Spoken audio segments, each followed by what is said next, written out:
Racing isn't easy, but experiencing it is. iRacing puts you in the driver's seat with the industry's leading sim racing game. Drive on laser scan replicas of the greatest racing circuits from around the world.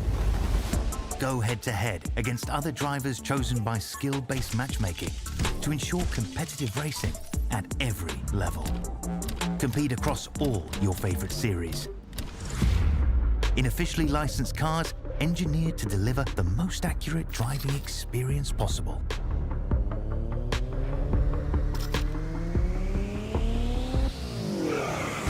Join a race or host your own with players from across the globe. Race against the computer or in a league with friends. Feel the thrill behind the wheel. Visit iRacing.com.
Screaming, tires bleeding, virtual cubes, the motor's breathing, engine thunder from down under, piston fire, turn asunder, put your name in lights. Oh, with the vets tonight, it's a 1,000 decibel supercar fight, burn this track to the ground with V8 sound. But the racing's real. Pedal down every pass you feel. Step right up and place your bets. This is us, the V8 Vets. Put your name in lights. Put your name in lights with the Vets tonight. It's a 1,000 decibel supercar fight. Burn this track to the ground with V8 sound. Put your name.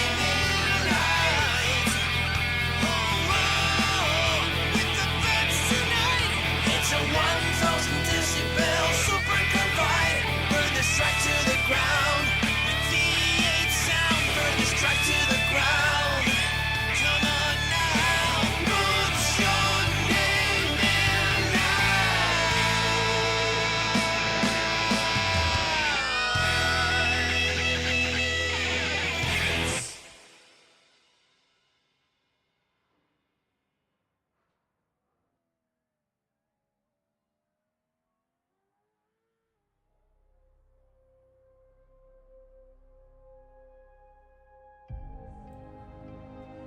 Mount Panorama calls our name as we enter in for round 2 of fabulous season 25 with the V8 Veterans. We come in tonight for the Split 2 action here live from Bathurst in New South Wales here in Australia. It's a circuit in which it demands your gratitude, it demands your respect, and it's a circuit that will decide our winner here this evening. It's not one in which mistakes are going to cost you. It's one that also sometimes you've just got to have a little bit of luck to conquer. It's one of the toughest circuits in the racing world. Tonight we go racing for 300 Ks around it. Hamish Munro here with you once again, joined alongside by Brett Fisher. We come in tonight to Wiradjuri country here at Bathurst and we go racing once again. Brett, it's an awesome time whenever we get to come to Bathurst. We haven't been to Bathurst since the start of the year. in the Vets, and for 300Ks tonight for our retro round, we go old school for this time, and it's going to be a tough test early in the season. I mentioned last time out, first few rounds are ones that are going to really classify our pretenders from our contenders. There's no better place to do it than Bathurst in round 2. Absolutely fantastic to be here, Hamish. Red or black, what are you going to bet on? Let's hope it comes up your way. Bathurst, what a fantastic place. Only about 2.5 hours down the road from me. Don't get down there all that often, but it is a track that everyone knows, and it is going to be full of some fantastic liveries tonight and some fantastic racing. Yeah, you had about 10 hours onto that trip time, and that's how far away I am from Bathurst. So it's a bit further away from me. I've actually never had the privilege of going to Bathurst myself, so hopefully one day at some point. Yeah, it's one of those places you've got to do once. Or twice, or in the case of something like Mike Korolev, you do a lot more than that, and some of the other vets drivers. But it's one of those places you've got to go and you've got to experience yourself, because I tell you what, standing on Skyline, watching how far the track just drops away from you there is just unbelievable. The track itself, just, nostalgic, historic, and just awe-inspiring. Well, as we come into tonight, Stephen Grumley is our championship leader as we have a quick look at the points. There was a post-race penalty that came the way of Brenton O'Brien last week. That's promoted Grumley to the lead of the championship. Alex Kiddis to P2. O'Brien has dropped down to P3. Matt Scholes, P4 in the championship at the moment, looking in dangerous territory once again. We've seen this sort of consistency and dominance from him before, and that was, 2 years ago, roughly this time. So he would hope to win his second championship in Split 2 this season, but he has got a little bit of work to do following the first 2 rounds, especially after tonight. We'll see how he goes. Craig Friend in P5, Dave Arney, Scott McKenzie, Simon Haynes, Darren Crosby, Michael Quain currently in the top 10. The notable names you'll see at the bottom of the list, Bruce Tannock, Matt Parker and Wade Reynolds, all in the negatives of points, as they all didn't score points last week, and they copped post-race penalties, which then dropped their points down into the negatives. So you can pretty much put a line through them at this point of the season, Brett, I would say, as out of the championship, because you might drop the races, but you won't drop the points. So that's the issue for those guys with those penalty points. They'll have to carry them throughout the season, and it's a very, very tough way to start your championship as well.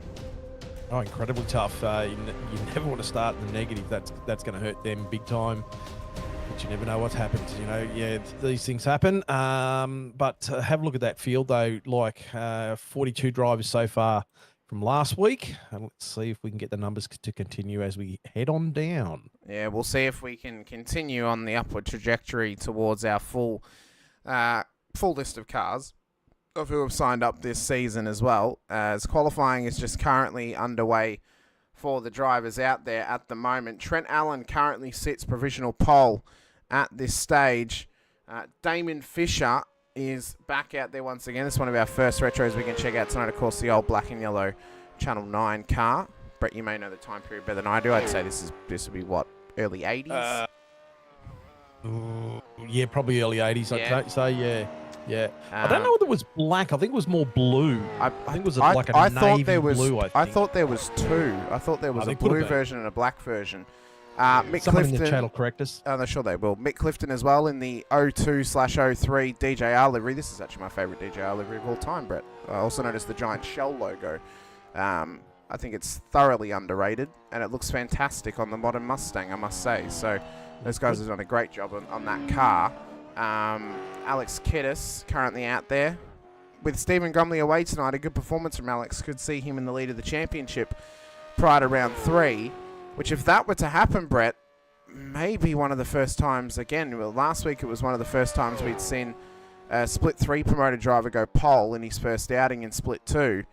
Could it be the first time that we see within the first 2 rounds of the season we see a Split 3 driver lead the championship? I'd have to really look back through the results of history to properly clarify that. This guy here, he's lighting it up at the moment. Oh, he is. He really is. This guy as well, Matt Scholes, could be back in best form.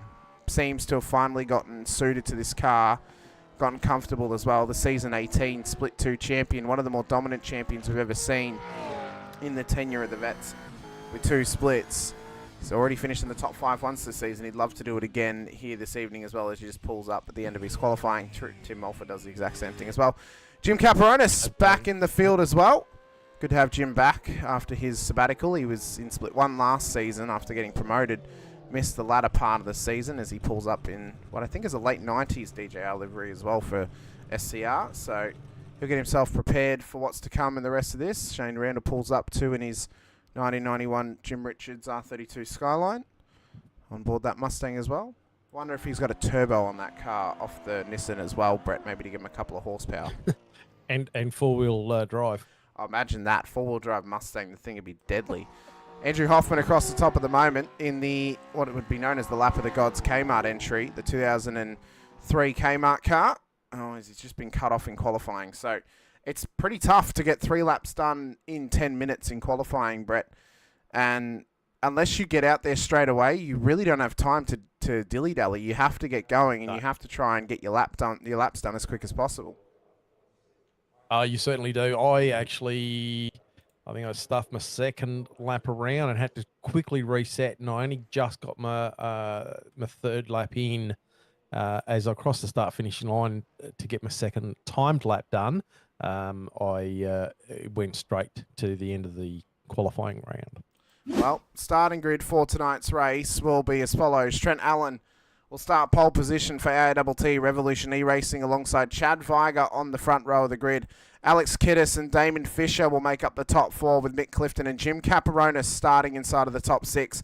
Tim Mulford, Matt Scholes will start ahead of Craig Friend and Brenton O'Brien inside of the top 10. Shane Randall, Brent Horsell back in the 6th row of the grid. Chris Blanchard, Stephen Clark starting ahead of Darren Crosby and Michael Jones for our top 16.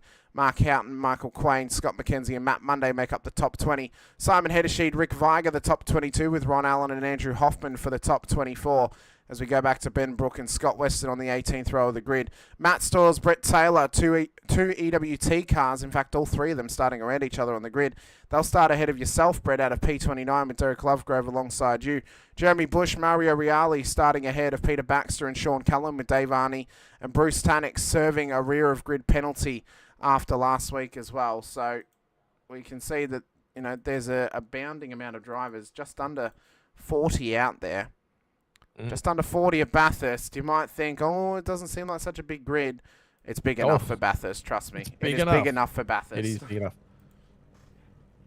But what can this guy do? I mean, Alex Kiddis, we spoke about him pre-season. He's got really good pace. We said he needs to tighten the screws a little bit on the racecraft, but he's been running at the front all of last week. He's qualified up the front this week. He doesn't really have to tighten up the screws on it if he's running up the front every single week, does he? No, and look, you know, you might have more stats on him than I can recall, but he's done a stellar job the rounds. Well, you know, I mean, he could be one to keep a close eye on. Well, you can see a couple of cars, of course, starting around the corner tonight, including those 2 Chickadee retros of yours, Brett, for the Racecraft entries of Shadow Racing. Dave Arney rocking the 2010 or 2011 Team Vodafone car when they first went to Holden. The Aussie Mail car of Derek Lovegrove. We saw the white one last week. We've got the black one this week. Of course, Marlboro livery of Brett Taylor as well, or Marlboro on board that car to change it up for us too. There's a couple more around the track too, so we'll get an eye on them. Pete Baxter's got a... Sensational. Absolutely sensational. It's fantastic. Love seeing Unfortunately, Trent Allen has removed his retro livery. He had a 2007 Jim Beam livery on this car. It looks sensational. Oh, it's a shame. I was looking forward to seeing it on track again. No, the old mistake. You've got to keep it on until the broadcast. Then you can take it off, but it's fine. Lights are going to go up though for these drivers. 49 laps, 300 Ks of Bathurst to come their way as the revs rise and they get prepared to get this race started. We are away. 6.2 Ks. There was a little bit of wheel spin from them. They've got to have it though in the back of their minds, right behind their eyes. Bit of patience on lap 1. Plenty of time to make moves. Plenty of time to try and fight your way forward as best you can. And as Trent Allen leads us up the hill for the first time, he is already starting to build a little bit of gap here over the competitors as they enter up towards Griffins for the first time. Great start by everyone. I think everyone got through Hell Corner cleanly at that point, so that's good. They run up towards the cutting as well. This could be an early spot for incidents to happen. They're a bit eager on that one, Brett, I must say. A little bit eager, but they're getting themselves going again. Have a look at that. That's a great shot. Thank you. I've lucked into that one, I'll be honest with you. It gives us a great shot of all these cars. They look fantastic, don't they? So run Trent's up towards just Skyline. pulling a little bit of a gap on Kiddis at the moment. Kiddis pulling a bit of a gap. Oh, Damon running wide there. And he ran a little bit wide. He's under pressure here from Mick Clifton as they come down towards the dipper for the first time. Right on board with Mick Clifton. On board the Accelerate Sim Racing entry. He started 5th. He's still 5th in the 351, so he's done well off the line to get this thing going. And just beginning to put a little bit of pressure on the competitors around him. Get himself prepared to assault the mountain. We're just about 6.2 Ks done and dusted around here. Just like that. Just like that, somehow. As they rocket down Conrod Straight. I mean, look at the pace that they're carrying through the chase. It is unbelievable. Never ceases to amaze me, Brett. Getting close to 300 Ks an hour.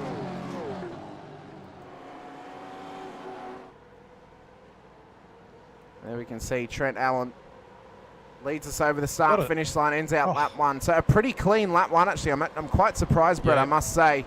I thought we may get a couple of tangles over lap 1, but they've sorted themselves out nicely. Trent, he's nearly got a 2-second gap on Kiddis already. That is fantastic. Kiddis just ducking above a half a second away from Chad, and Damon just over half a second. But Mick Clifton on the tail of Damon there as well. Jim Caperonis, great to see him back on track. He's tucked himself right in 6th spot at the moment, so he's done quite well. First qualifying back, like you said, and he's actually done quite a nice job there. Well, he's qualified in 6th place, and he's currently still there. It's the 69 entry of Southern Cross Racing. Jim Caperonis, as we look off the back of him across the top of the mountain. And you can see as well as we ride on board the sort of tunnel vision you can get up and over the mountain as you come through the grate towards McPhillamy Park. And it's such a ride, and the best way I can describe when someone is not comfortable driving around here, you've got to let the car dance. You've got to let it feel the circuit. Oh my God, that is a wild ride down Skyline for Caperonis. That's a little bit, sent that one for a little bit too much tango there, I think, Brett. Maybe just go for a nice line was a little bit off there. I was just, his line was a little bit off, a bit squirrely, even coming into here. You know, like just it's real trying to get loose. himself comfortable. Real loose. And I mean, you know, he's been away for a while, good 3 months away from the rig, so there's obviously some time to just scrub away the tarmac rust that might be on board him and get himself prepped to race on the again. wheel. Yeah, a bit of dust it looks on like the Mulford wheel. having a little bit of a look on the inside, giving a little bit of pressure there. Not really going to do anything with it at this point. No, he's just had to tuck Skulls back up again. also tucked in there as well. None of the top 10, or in fact none of the top 15 have changed positions just yet. It's till we get back to Mark Houghton, who's up 1 position at the moment for Accelerate Sim Racing. Scott McKenzie's up 2. Michael Jones has dropped 2 positions at the moment on board the Extreme entry. Matt Monday up 1 as well. In what is an MSR car. I don't know how retro that is, Brett. I mean, that car is only probably a year or 2 old. Can we classify that as a retro at this point? Probably not really retro in my eyes, but you know, hey, It looks cool. you do you. It looks cool. Maybe that's what matters. Yeah. Simon Heddersheet as Maybe, well, yeah. running a retro of a retro. The Yeah. Mark Winterbottom retro livery from the 2014 Bathurst 1000 for that Bottle-O entry. So he'll be open for a good finish here tonight as well. There's plenty of stuff though for us to check out across the race, of course. Oh, it is. Michael Quain. And There's our first. Oh, sorry. There's our second Brock livery of the night. We've already had 2 now. I expected more, to be honest with you. I expected at least 5, Brett. To be fair, maybe just to match the race number. I think, I like, as you said, the deep cuts. Love a deep Yeah, cut. I enjoy the deep cuts. I think they're pretty good, Yeah, I think for me, biggest deep cut is this Aussie Mail car. That is such a deep Yep. cut in this field. Like, and we mentioned 2003 Bathurst.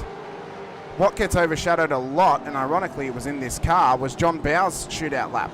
He set a record, and then the lap later, it was this man, or this car of Greg Murphy, that went and completely destroyed it. So, the Kmart entry overshadows that Aussie Mail car by so much based on one lap alone. Because that Aussie Mail car was very strong that year, at least at Bathurst, but the Kmart car was just a different beast. Yeah, the old BJR car.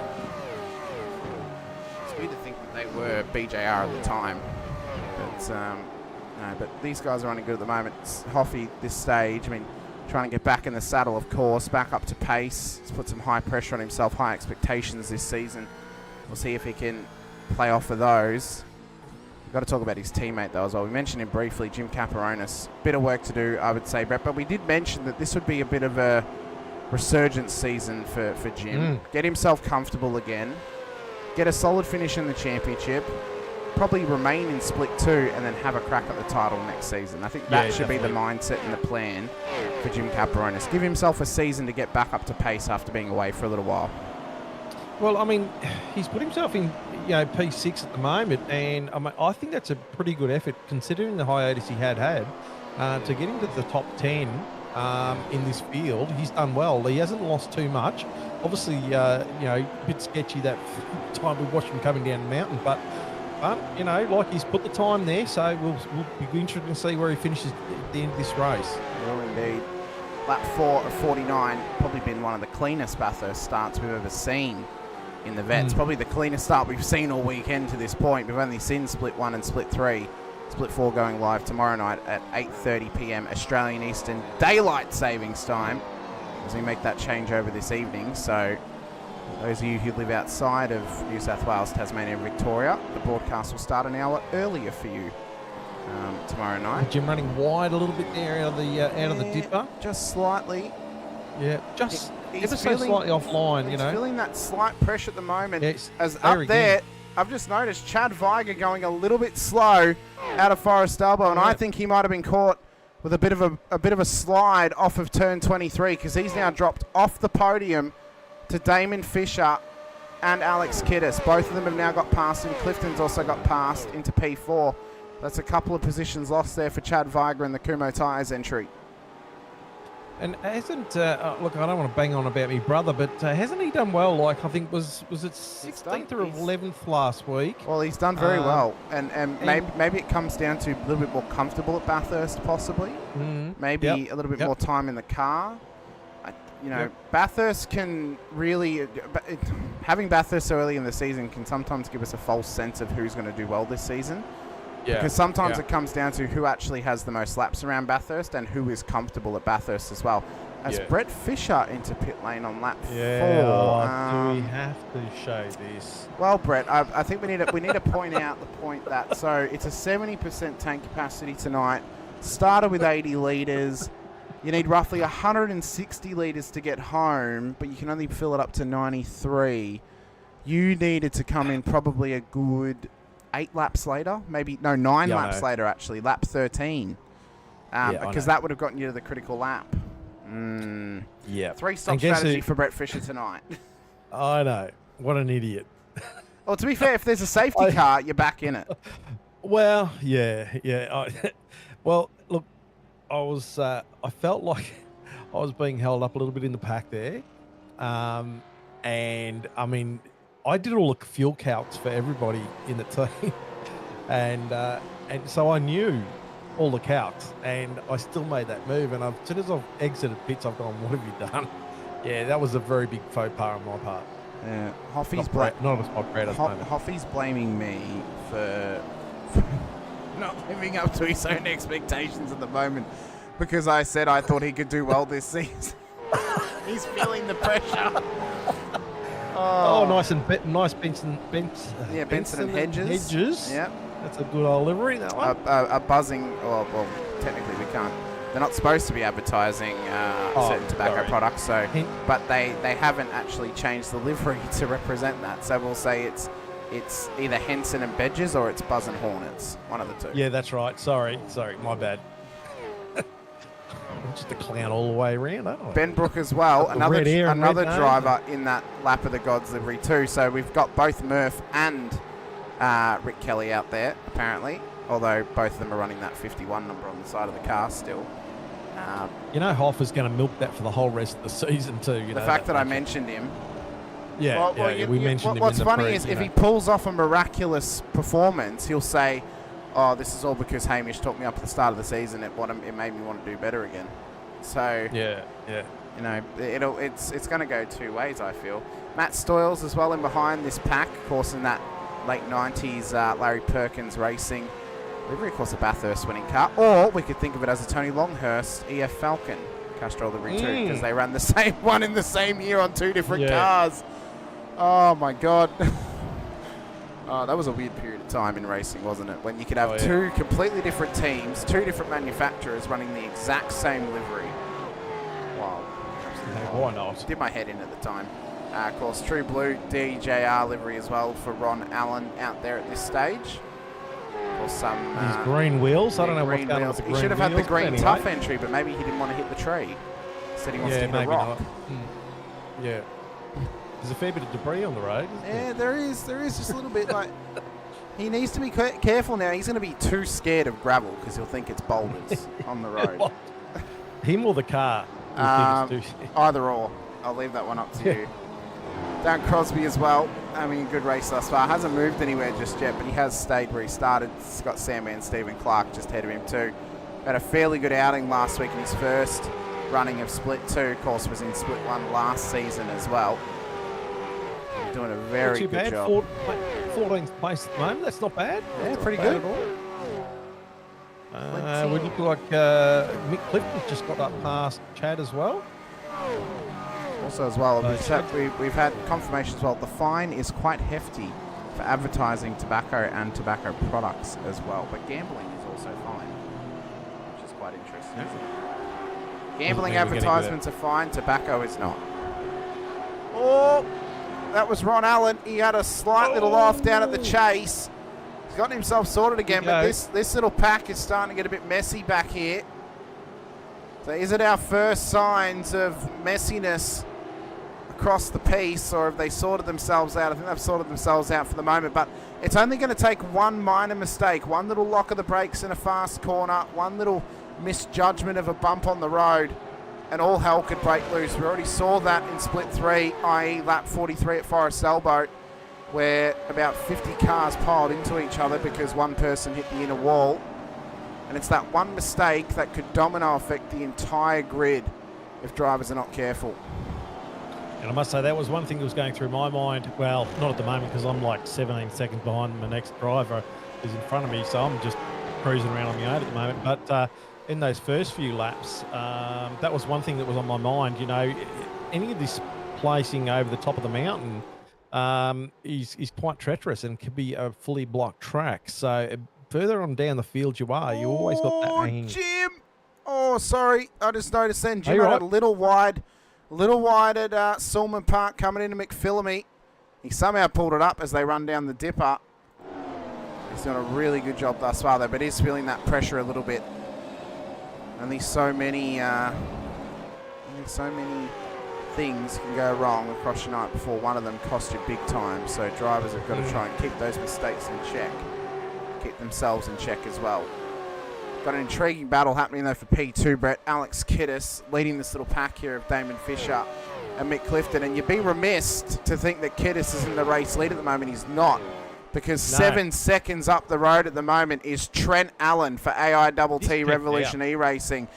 The Bathurst 1000 winner of ASR has absolutely checked out away from the entire field.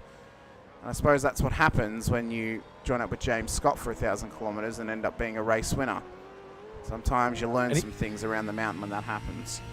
Just looking at his times too, like he's just done a 2:07.7 his last lap. His best lap is a 2:07.015. And Alex Kiddis, his best lap is a 2:08.238. So Trent's, I've done it. There you go. Trent has done a brilliant job and just putting on a display at the moment. So he's proving why he is a Bathurst 1000 winner across the piece of Australian sim racing. Kiddis is doing all he can right now, but the problem is he's being put under pressure from guys like Fisher and Clifton, and there'll be a couple of eyeballs going up to the mirror every so often, and that will play on his mind. That will start to affect him, but he needs to keep the head cool, keep himself calm, and make sure that this car stays on the straight and narrow here tonight on this tarmac. If he can finish here in P2 on the road, I know we're still obviously over 280 Ks still to go in this race. If he can stay here, he will lead the championship into Watkins Glen next week for round 3, and what would be an incredible effort for him. absolutely huge effort. Driving well, young fella. He's indeed. He is he's one of the kids of Split 2. Not necessarily in age, but in terms of race starts in Split 2. Yeah. And he's just getting his feet. Another one of them here is Brett Horsell, the Player 1 sim racing entry. As there's been an incident in behind Rick Viger. Andrew Hoffman have had a moment up at Forest Elbow. I think Matt Stoyles and Derek Lovegrove are piled in there behind them. That's a tricky spot. That's there. a big, big moment. And that Kmart Retro of Hoffman is heavily damaged. Front end of that car has been ripped off. I have to wonder if it's gone one of two ways, Brett. It's either he's been dived on the inside and hasn't realised the person's there, or he's turned in a little bit too tight and clipped the wall, which has then ricocheted him across the road and in the way of the traffic. And you know Hoffy's going to blame you for that one. My name is not Forest Elbow nor the wall, Brett.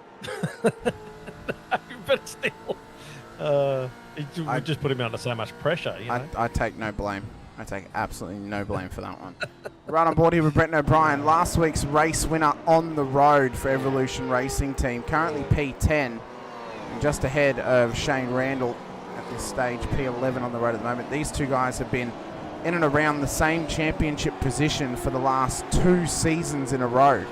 Both of them finishing within the top 10 of the championship and around the top seeded drivers left in Split 2 after promotions.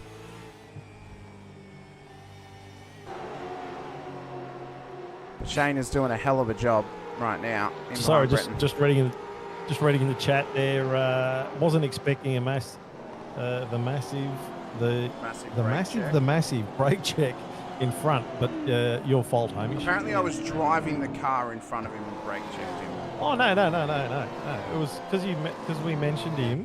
Oh, I know. So I see what's happened here. So because we had expectations of Hoffy, yes, we took away from his ability to expect someone to brake for a corner. That's what's happened. It's all about a perception. Exactly right.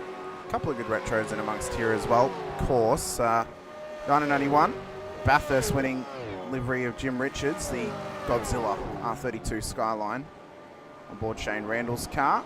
Chris Blanchard in behind of a very similar era Holden dealer team livery on board WKMP Sim Sports Century 2. So 2 cars in amongst the same little pack from the same era, and actually might even be from the same season. How good's that? Brett Horsell giving Randall a bit of hurry up there down the mountain. Just a little bit. Sort of just having a little bit of a check on the inside. Just keeping him honest there. Brett, if there's one thing that I don't want to see for a little while, and I never thought this would happen, I never want to see a Nissan for at least another 3 months. I have made that many Nissans on supercars these last 2 weeks, one of which couldn't get run because unfortunately one of the drivers was ill. I don't need to see Nissans now for a little while. Yeah. So we got Rick Vigor and Lovegrove in pits. Yep, so Viger, Lovegrove in, probably a few laps too early though, I would say, Brett. Critical to get to critical. was lap 13 to 14, so maybe a little bit of fuel saving involved for those guys to get there. Although Lovegrove was involved in that incident with Andrew Hoffman a few laps ago out at Forest Elbow, so maybe coming in to get the car fixed up slightly. It'll take, I mean, it'll be a minor fuel save to get to critical lap, but it is possible, and a safety car could bring him right back into it as well. But that's a tough effort to try and fuel save your way to lap 30/31 from this point of the race. It's a tough fuel save for someone like myself too. Well, yeah. I'd have to. Yeah, we won't. So Tim Mulford at the moment tucked in behind Matt Scholes. So Scholes has finally made a move on him and is now tucked up in behind Jim Caperonis here. And Scholes is looking racy tonight. He looks back on form this season, Yeah. Brett. He looked really strong last week out at Phillip Island, and he looks strong here tonight. And I think he can smell a little bit of that rust off the back of Jim Caperonis' car. That's just being scraped away as he gets a lot more experience and a lot more laps under his belts once again. For Scholes, he would love to become the first two-time champion in the last 12 seasons. It has not been done since Rick Sibra won the season 16 championship 10 seasons ago. So I misspoke, in the last 12 seasons, in the last 10 seasons, to get that stats right. It hasn't happened since Sibra did it back in season 16. 2 seasons later, Scholes went on to put on a dominant performance in his championship winning season as he battled with Rick Sibra's now teammates, Mark Poynton. So it's quite interesting how history and drivers can cross over and how history can repeat itself from time to time as well. But for Scholes, I mean, he was one of the more, I don't want to say impressive champion, because every champion's been impressive over the time that I've been here, Brett. But the season that he had and the championship that he won was not an easy championship to win. It was very, very tough.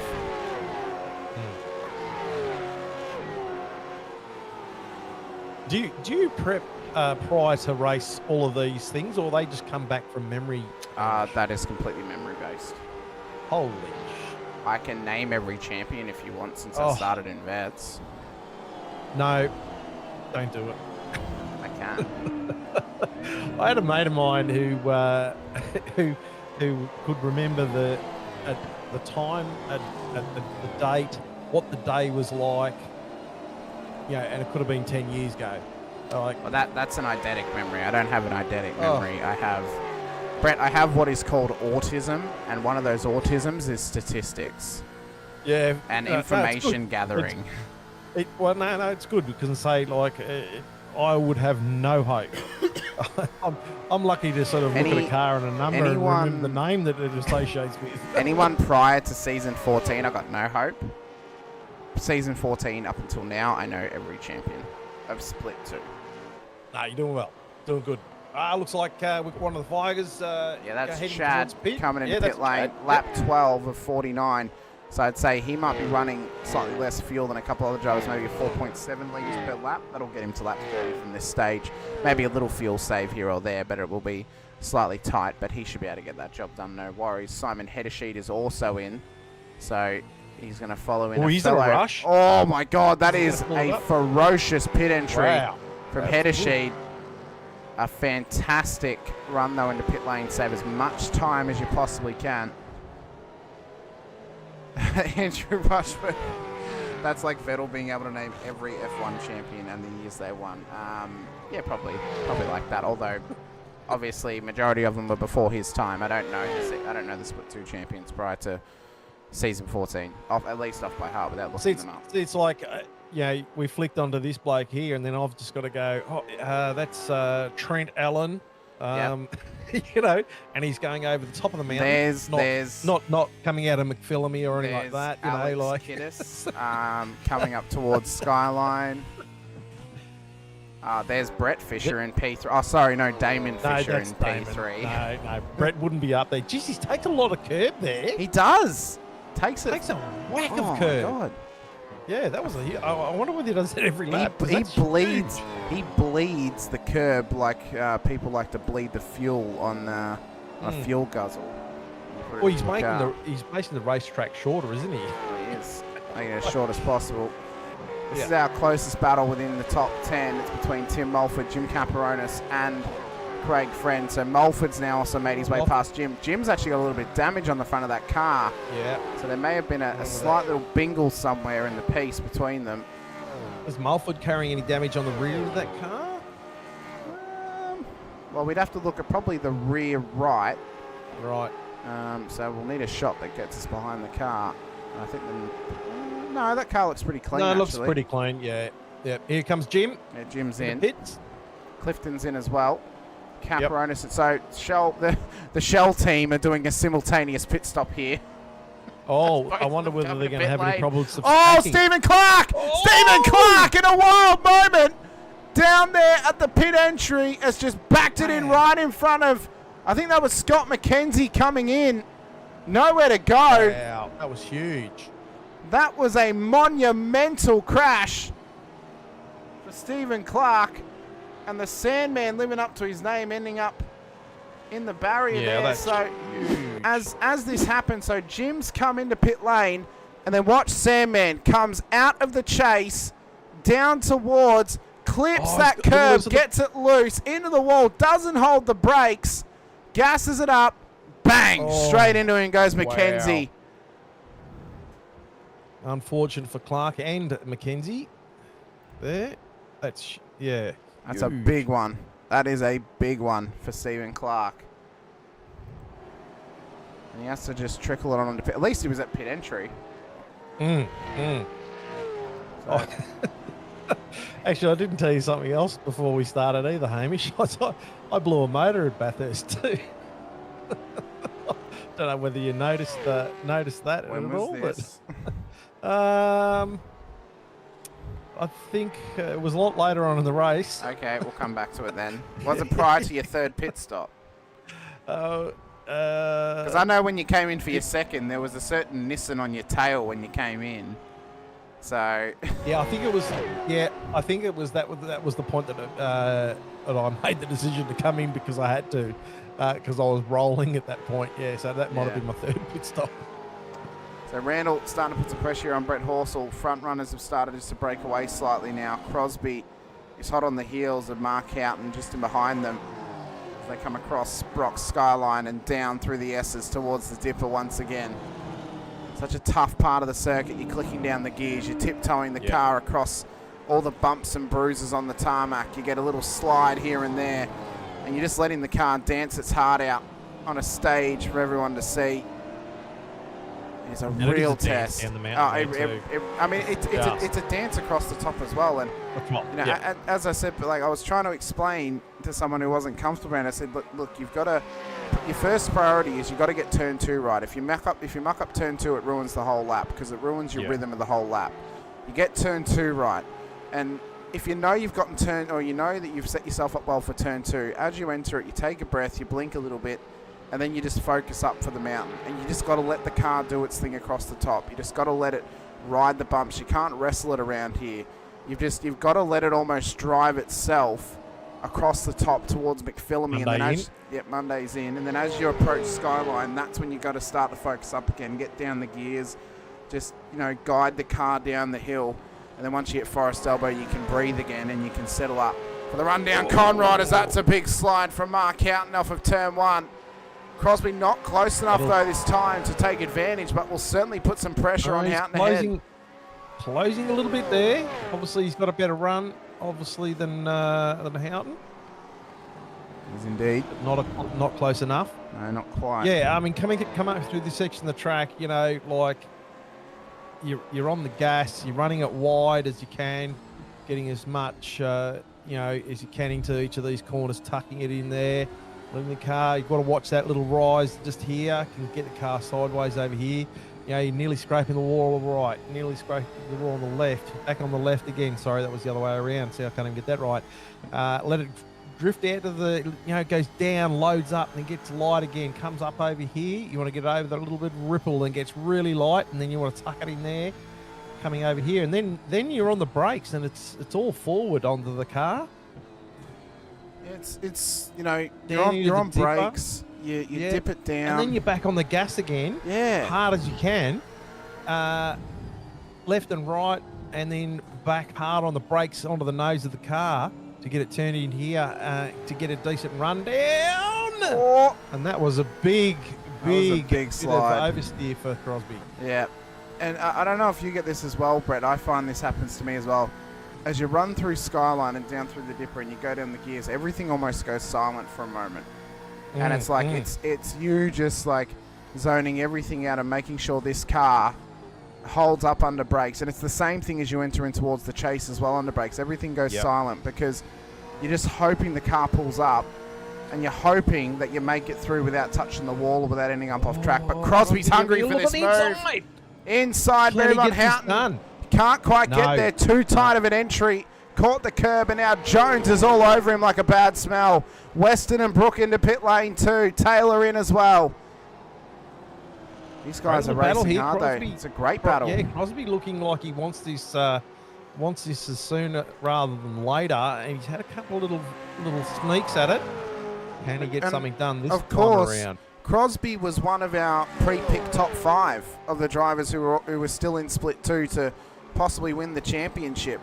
Now, he's not inside the top 10 at the moment, neither is he inside the top 5, but he's racing really well, and he's battling really well here with Mark, and both of them are doing a fantastic job, and Michael Jones has got the best seat in the house at the moment for this battle. He is just sitting back, watching this go along, and probably eating a bit of popcorn as this runs around as well, as he right on board with him.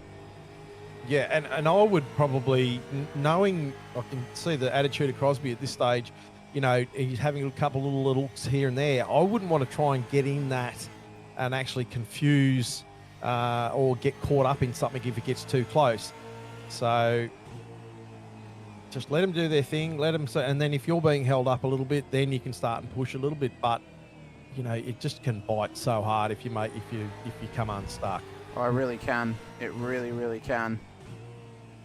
You can see Jones though, just little micro fixes, micro adjustments on the wheel as he runs across the top, just to keep this car in its best possible position as they now run down Conrod Straight. So he started 16th, he's now up to 12th. There have been a couple of cars through pit lane that were ahead of him, including Chad Viger, Mick Clifton, Jim Caparonis, and Chris Blanchard. Crosby on the inside of the chase, but he's caught on the outside of the next corner. Can he get this job done? He's not quite there, but he's hungry for this. Crosby wants the move. That was a good effort.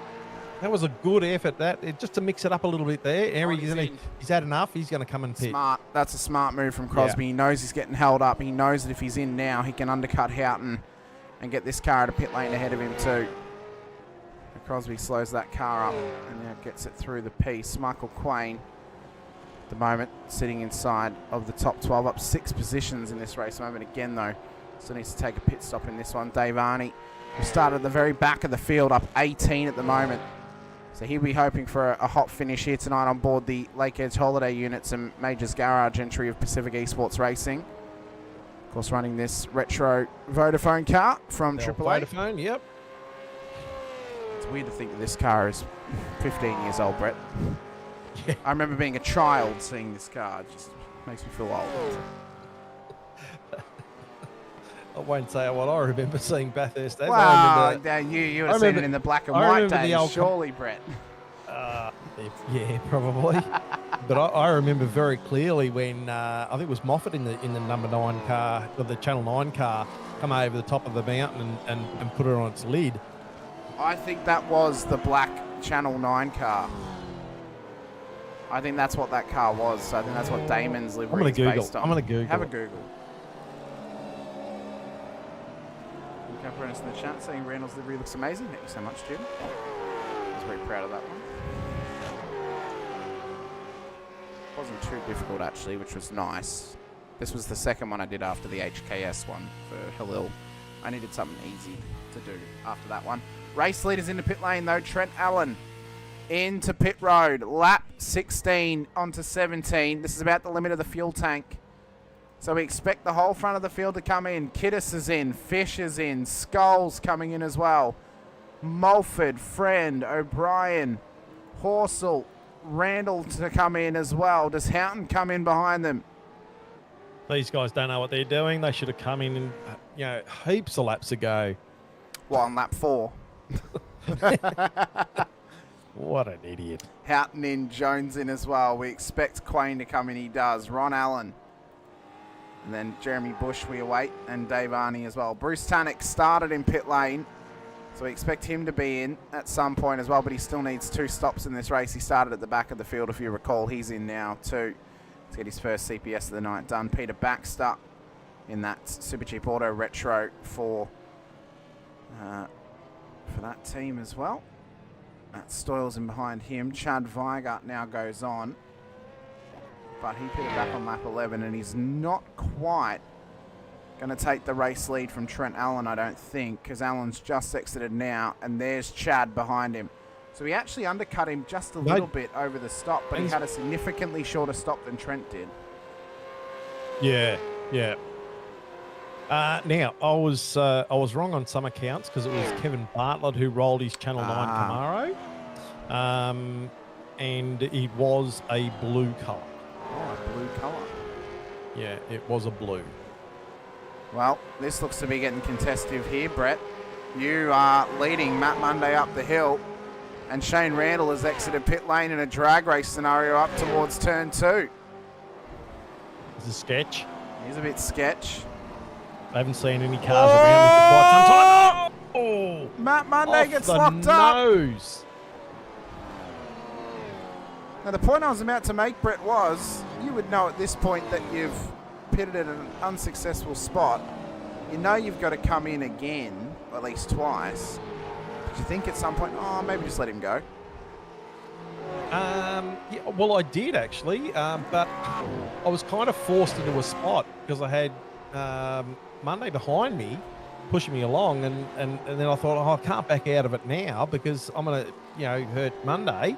And I thought, look, we'll sort this out later on up the mountain. But I was definitely going to let people past, knowing the fact that I was completely, well, that was close to the wall. That was out of strategy.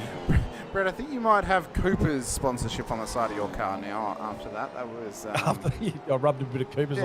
Yeah, I think so. Close. I think so. But currently running in P14 at this stage. But as we said, you still need at least 2 more stops to get home. But you only need 1 more CPS.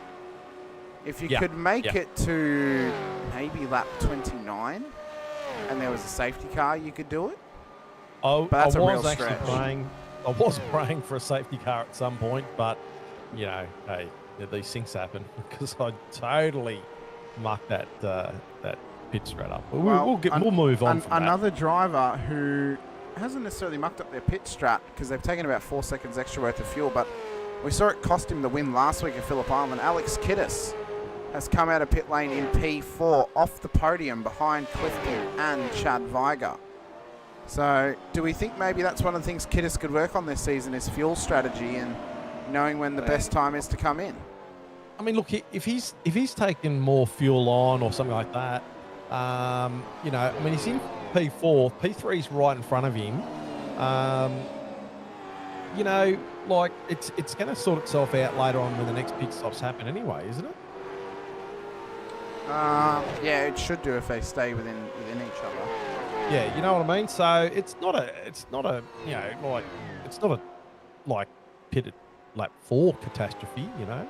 He's probably just taken a bit more fuel. As you would know by experience, Brett. Exactly. Damon doing still well though in his P5, so he's come down 1 spot. So Clifton's put himself up 1. So pretty impressed with Damon so far. He had a reasonable race last. We did talk about that before. Reasonable race, but so far at a late lap 18, he's still holding on there fairly well. So, I did bag him out about his pit strat. So maybe he might have got something sorted there. Well, maybe he thought to himself, "Don't do what Brett does this week," and that's paid off. Oh, definitely. Definitely. Good battle in behind that one too. We've got a couple little triple threats happening at the moment. This one between Caperonis, O'Brien and Scholes as they battle away for P6 on the road, respectively. To give you the update on pit stop times between them, we can see here they're pretty comparative. O'Brien a 30.5, Scholes took a 38.3, so he's got positions to gain. Caperonis 31.0. So right now on corrected order, it would see Matt Scholes inside of the top 5 post pit stops. but they need to try and chase down Damon Fisher a bit more. If that gap gets out to above 6 seconds, Skulls will not exit pit lane ahead of Damon Fisher after the upcoming pit stop period. Jim's done a right too, still in P6, so he's done good there. He's holding off the charge at the moment. So oh, geez, what was that in the background there? Was that Tim Mulford and Blanchard maybe? Well, they're getting a bit hairy with each other. Yeah, that was one car was off the track there. It's high intensity and high passion whenever you come to the mountain. Everyone wants to win. Everyone wants to do well. But right now, Trent Allen looks unstoppable and untouchable at the front of the field. Fastest lap of the race from him, a 2:06.86. Are you kidding me? That is qualifying pace in a race stint. That is diabolical. What a way to just say to the whole field, no, it's mine. You're not beating me. Like that there is, it's a pretty big stamp of authority. Really. Oh, it really is. You know, it's such a massive stamp. There's no dice rolls in it. He is on for blackjack, and he's on for big winnings here tonight. Out of Bathurst. he's just drawn the king, and then he's just drawn the ace, and he's just going, mate, here I am. Run. Didn't draw the Joker card though, which was a good thing for him. Yeah.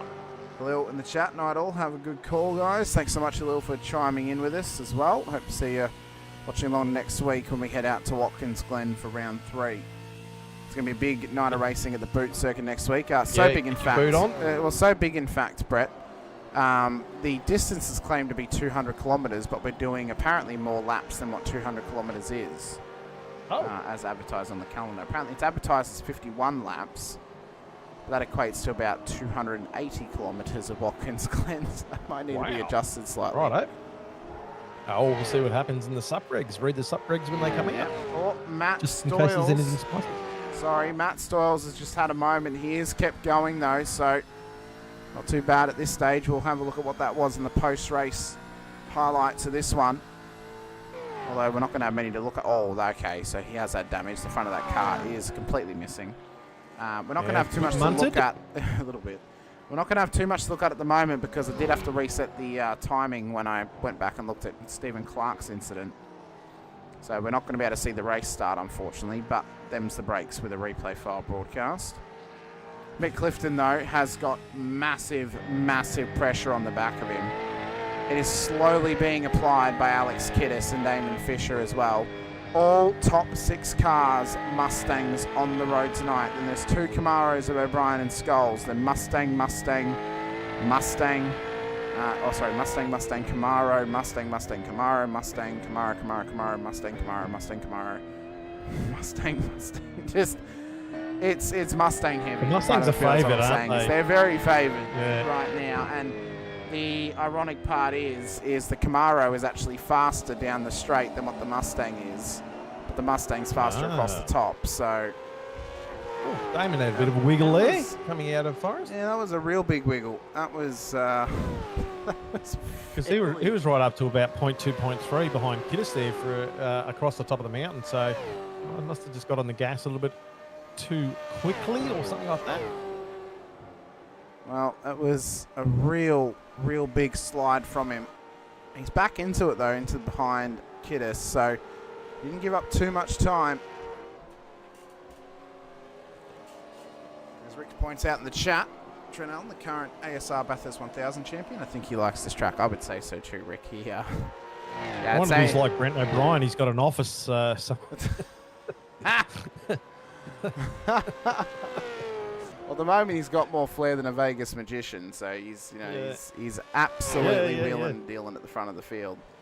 But there's tight battles all throughout, from the top 10 back to the mid-pack as well. It's like a dance floor at this stage, and the disco is absolutely shining with talent amongst this field. So we'll see who is the benefactors of it. We're not even at the halfway point of this race yet, Brett. We've had no safety cars to boot, although we've probably only had one safety car worthy incident, but it just happened to happen at pit entry. So at pit entry, we didn't need a tow back to pit lane. if it had happened across the top, we probably would have seen the Racecraft Simulations safety car for the first time this season. But it is Well, heating so up. far, no safety cars yet. The boys having a bit of an easy couple of weeks so far. Lucas Burt has probably had the easiest start to the season out of anyone. Yeah. And poor old Split 3 race controller probably had the hardest start to the season thus far, based on what we saw at Bathurst earlier tonight, off that Split 3 broadcast. But it has been a great start to the season, and at the moment, Skull's looking racy here, coming over the top. He's looking so racy. And I mean, at this stage of the season, Brett, we can't even give a clear indication of who we think is our favourite at the moment. Because we had Grumley who won last week. He's not here this week. Yep. O'Brien technically won on the road, but post-race, Grumley won. Alan is looking strong tonight, but again, that could just be Bathurst. At this stage, the two drivers that have been the most consistent outside of Brenton O'Brien has been Alex Kiddis and this man right here, Matt Scholes. Yeah. Both of them have been up and around the challenge at the front of the field the first two races thus far. And yes, we're only halfway through this one. But right now, and if I was to pick between the two of them who I think is more likely to take it out, I'd say Scholes, because he has the championship winning acumen. He has that, obviously much more experience in Split 2 than what Alex does. But, I've been proven wrong before. Oh, close the cap there. The Murrays. Closed up right on him. Yeah, I wonder if he's got a decent run out of Murrays. Gary Buckland joining us in the chat tonight, as well as Damon Fisher now is out there as well. Great to have everyone who's been around with us all evening as well. Get to know your Bathurst buddy. Corners, Brett. Bloody hopeless. Help Corner, Griffin's Bend, the Cutting. you can remember Reed, things back. Reed Park, Silman Park, the Great, Philamy Park, Skyline, the S's, the Dipper, Forest Elbow, the Chase. And Lost all the credibility final corner. now. I didn't have any anyway, but Jesus. It's one of a few tracks I know every corner name of.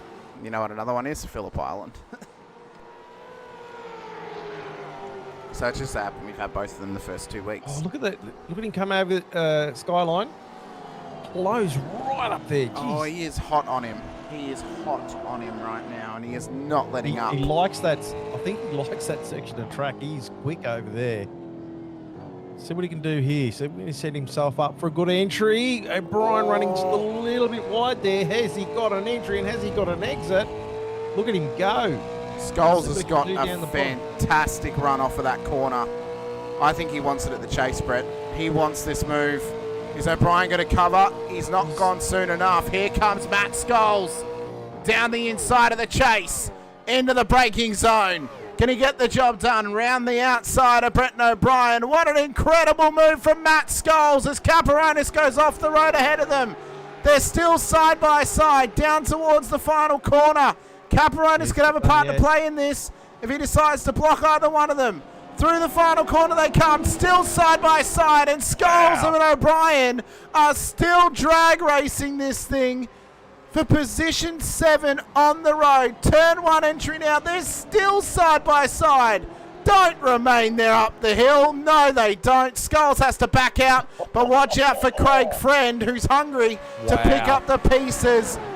Like a vacuum sucking up a bit of dust. He wants to take this move. If either of them make a mistake, Friend looking at it, not quite committed. Smart move though to back out. If you're not committed at turn 2, don't go for it, because you're both going to end up in the wall. What a sensational bit of driving there from both of them. They gave each other plenty of room, but that was some fantastic driving there from both drivers there. Coming up over the top again. Let's see if we can line it up again as they come over the top of the mountain. Close enough. It's only 0.3 off the back of O'Brien at this point, so he's still in the clutches. Closing slightly. Second right there. This is where he's good over the top, over Skyline. Right there. He is hot on him. And the corner that we've got to watch is down at Forest Elbow. What sort of run can Matt Scholes get on Brett O'Brien as he attempts to make this move? We ride back on board with him. He's not as close as he was last lap, but he's still tucked right up behind the rear wing. Little slide on exit. He hasn't got the run this lap. He'll have to set up again in the next time round. Wow. These boys are going at it. That was fantastic. Even to this point, he's still slightly closing the gap now, but I don't think he's going to do it into the elbow.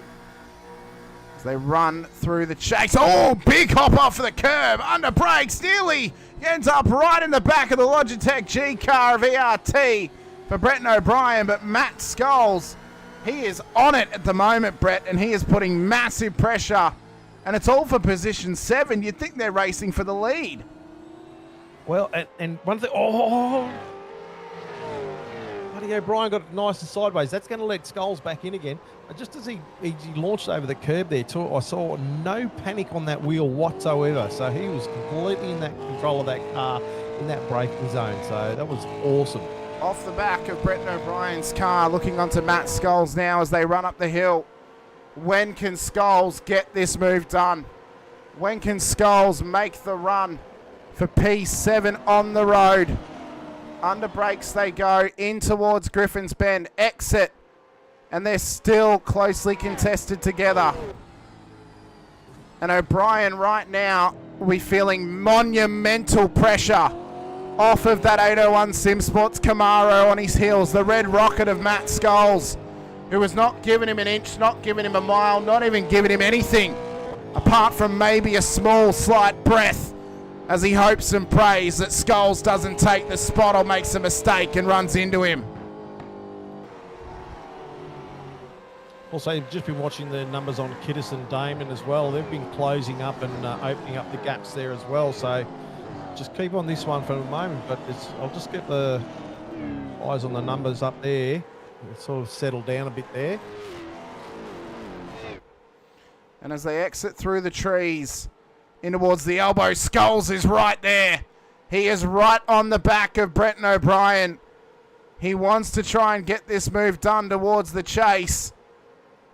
He doesn't look quite as close, though, as his previous best attempt 2 laps ago. He didn't quite get there. But, I mean, he looks racy, and I think Scholes would know right now he's got an 8-second advantage over O'Brien in pit lane.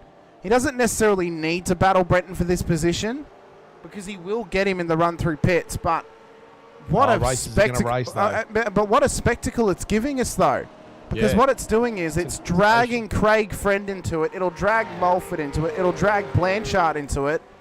And if Caperonis makes a mistake and gets buried amongst it, we're going to have somewhat of a 6v6 battle for supremacy to get into the top 6 on the road. I'll tell you what, these guys battling is just giving Jim a nice little breather at the moment.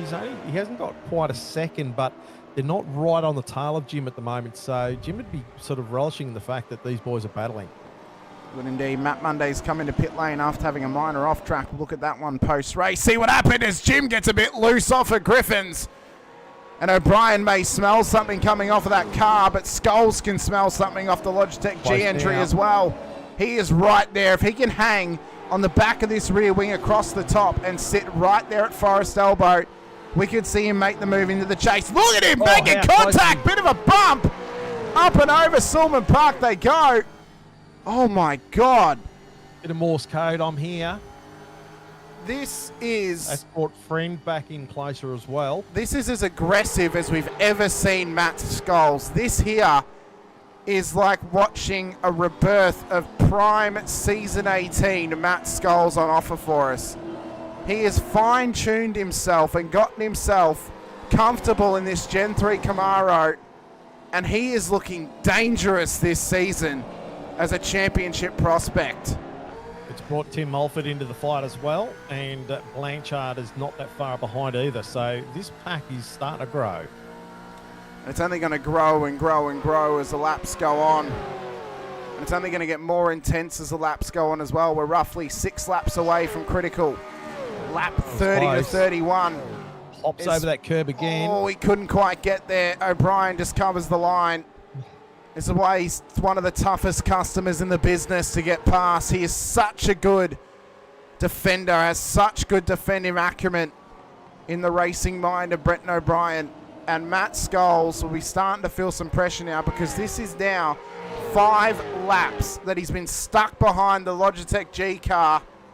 And he wants to get this job done as soon as possible. Covering. Wants the switch back. O'Brien covers though. Look at the pace. Oh my God. 0.1 of a second, just a little over 0.1 of a second as they come up this mountain straight. Jesus Christ. Hopeless. Sorry, guys. Inside Run cover. on the outside. He can't. I don't know whether he can do much here, but Yeah, he's on the dirty side of the Watch road. those Got to be marbles. careful of Craig Friend in the Pagnum Simulations entry. He wants to move as well. Scholes has got to be smart about this now. He can't be too Friend's aggressive. backed out. He's backed out of it for now. And as they run up towards Sulman Park, who is going to come through in first? There's Caperonis. Oh, There's O'Brien. There's Scholes, Friend, Mulford, Blanchard. All Blanchard following through. really close on the back of Mulford at the moment too. So Oh, did you see that? Mulford went a little bit hard there. Almost scraped the wall at the grate. And as they come down Skyline, oh my God, Scholes is looking aggressive through there. Did you see that? The angle of the car was right at the wall. He wanted to get this thing as far up behind Brett O'Brien as possible. he's not as close as he has been coming into Forest. But he might be trying to maximise the exit. That might be the plan from Scholes, but there's not much more he can do at this stage. 26 laps on 26th lap of 49. This has been an absolutely fantastic battle. There are some other battles up and down the field, you know, so but there's nothing really that compares to this at the moment. There isn't much. This is one of the closest and biggest battles we've got all Also throughout the having a field. look at the back pedal sheet. Yeah, Horsell wants to move on him, so we'll look back and just check some of these battles out. So Horsell and Heddersheed, Crosby and Randall. So Randall's finally been released from yourself, Brett, as you've come into pit lane for your second stop of the race. And now this One battle of three. continues on. It's 2 of 3. 2 of 3. And then there's this battle pack back here as well of a couple more cars. Weston, Quain, Brooke, Weston, Viger Quain, and Brooke. Allen. Yep. So it is high level intensity from all these cars. Of course, Ben Brook, he's one of our drivers that we thought this season could make a bit of an improvement. Maybe find himself in the top 20 or the top 15 of the championship. P20 on the road at the moment. I mean, if he averaged P20 every week, Brett, there's no reason why he couldn't be top 15 in the title race. Exactly, Like, yeah. You know, that there is pure consistency as Quain gets loose off of turn 1. And Ben Brook may smell something off of him here. But he's just not quite close enough this time by. Hopefully it's not dirty pants after that sideways action. Hopefully not for his case. Just watched Damon dropped about a second off the back of Kiddis, so they were very, very close. So he's obviously had a little bit of an oopsie somewhere heading up the mountain, because these boys were right on the back of Clifton for quite some time. Kiddis is still there. He is still there, and he's still putting pressure on him. Speaking Hoffy of in still pit. there, as Hoffy comes in, Stoyles is in, and Cullen's in as well. Speaking of right on him, Scholes is right on O'Brien still.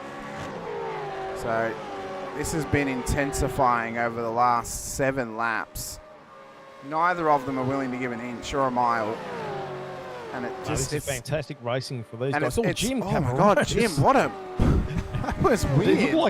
It looked like he almost tried to take the elbow before the elbow. Anyway. That's like he dropped something and went to go grab for it and turned to look at it. I mean, that was that was really quite odd. He was looking at the mailbox on the left-hand side of the road. What a race it has been, though. Highly. So friend Mulford and Blanchard just backing off slightly there, so they've dropped about a second or so off the back of Scholes. Well, I So think the pressure's I off think there. They may know that they can, apart from Blanchard, Mulford and Friend can jump O'Brien in pit lane. They've just got to be within a certain time amount. Jim was bored apparently. Sorry, it's so boring for you, Jim. Yes, so sorry, Jim. Sorry that it's not Mykonos. just Bathurst. Skulls up to 0.3 of a second behind O'Brien again. He's Let's see right. if he's going to attack. He wants this. He wants this move so badly. Oh, closes. But we've probably only got a good maybe 5 laps left of this battle, because then we're going to get into second pit stops. Third for yourself. And we're going to see Skulls get him thanks to the pit crews and the pit strategy. So, I mean, I hope we don't get stolen of this move that has been getting set up for the last 8 laps. I hope we actually get it. And it doesn't just happen in pit lane, because it'd be pretty anticlimactic based on how close they've been racing, how much of a high level they've been operating, and how good it's been to watch this battle between them across the mountain. Oh, it's been a sensational battle. Friend coming back into it again now. Yeah, he's maybe just got a little bit more scrub on the tyres, maybe just cooled them off a little bit. Starts to reapply some pressure. And now he'll try and attack the knots of the back of Matt Skulls' Camaro. That's what O'Brien will be hoping for, is that Friend will start to put pressure on Skulls. They'll battle, and then that lets Breton build up a bit of a lead over Skulls. Running towards the chase. Oh, O'Brien is slow through there, and here comes Skulls on exit. He ran a lot of speed through there, and Craig Friend has got him. He ran it too wide. He was too aggressive, took too much road, and now he's given up a spot to Craig Friend in the Pagnian Simulations entry of Old Mate and Sons. Looks like he's handed the baton to Friend at the moment, so let's see whether Friend can do anything with O'Brien. Or Skulls lining him. A little bit of a bump through turn 1. Yeah, or he's probably got a few anger issues right about now on himself. He'll be angry with himself and be fired up. What have I done? But it's now Craig Friend's turn to put the pressure on Bretton O'Brien. And he wants Rick Bigger in pit lane. Yep, so Rick's in. That should be his final stop of the race. We saw him come in early, so he's actually 2 laps early to the critical. So there's going to be a bit of fuel saving needed to get that car home, or possibly a 3rd run through the lane. Skulls right on the back. The Friend. Have a look at O'Brien now starting to giddy up away. So and this is exactly what he wanted. He wanted them to start to get into it, because now it's letting him run out a bit of a gap. I doubt he's going to build up an 8-second gap over the next 5 laps. But anything can happen. Any little small amount of contact can happen. They've been racing at such close proximity for so long that the percentages of safety are starting to dwindle away. And the higher likelihood of contact being made, well, that's only getting higher and higher. What a fantastic race it has been, though, between them. It's been really, really good to see. And Brett, we're only just past the halfway point. Yeah, plenty of racing still to come. Rick is 7 litres, I think he's saying, short. He needs to try and save 7 litres. He's going to have to come back through pit road. Don't worry, I think I was 13. Oh, here we go. Oh, there goes Skulls up on the Friend. inside. Nice Job move, done. a little bit loose. Nice and easy. He's got it done. He has indeed. Now, unfortunately for Rick, he was having a hope for a safety car, and he hasn't gotten one to this point. You and me both. I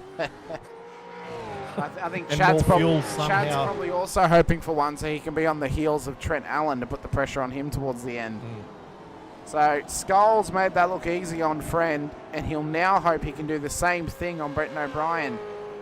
As I think Michael Jones maybe had a minor off track, but he's still running. 2 untoward for him. At the moment, Brett, Matt Skulls, I know we're only just past the halfway point. Right now, could he be a Driver of the Day nominee based on this performance right now? He's battling hard, isn't he? I mean, considering how he's driven last week and then this week, like you're saying, with the consistency of building a championship, we can always look at it. Always can. Qualifying is taken into account. He's still where he started this race, so he hasn't dropped any positions thus far, but he will gain some come the end of the pit stop cycle. But there's still work to be done for Matt Skulls as we ride with him across the top and down through Skyline. So this battle started to peter out just a little bit. This one, though, is still as close as ever, although Clifton has just started to make me look like a liar as he's pulled out about a 0.5 second gap over Alex Kiddis. Thanks, Mick. Great drive from Mick Clifton at the moment. He's doing well. He's doing Brilliant really drive. well. Probably, Up 2 spot. probably my favourite livery on the track right now. This thing is gorgeous. Absolutely gorgeous. Doesn't help that it's my favourite DJR car either. As a non-DJR fan. As Chad is into pit lane. Chad in pits. So he's coming right on critical. So he will get that car fueled up to 89 litres, and that will get him home. Lap 30, you needed just over a full tank to get home, so it was going to take you a minor fuel save from a lap ago. So Chad is guaranteed to get home from this point with 89 litres on board that car. We're right on board with Mick up the hill, as Kiddis is just dropping a little bit of time to him right now. There will be time given up in the pit stop for Viger compared to these guys, because he did take less than 30 seconds worth of fuel. Header sheet is in, as you mentioned, so he's had he's had a fairly decent race tonight. But he's been amongst this mid-pack for the whole time. Scott West and Ben Brook, they still battle away. Michael Quain, ahead of these guys. They've got Ron Allen, Bruce Tannock chasing them down. He's up 14 spots after starting at the back of the field tonight. So the good news for Tannock is, if he makes it another 6 laps, Brett, he will be no longer in the negatives on points. He'll be in the positives coming into this race. Positives, yeah. Well, that's good. If he doesn't make that, though, he'll remain where he is, because he wouldn't have scored. Yeah. He'd be keen to get that sorted. He will indeed. He'll be keen to try and make some moves. I would argue, though, for him, if he wants to challenge the title this season, you need to double the amount of race wins he needs. We mentioned it's normally 2. He needs 4, I would say. But now Skulls is back Skulls has closed up again. Yeah, so it didn't take him long.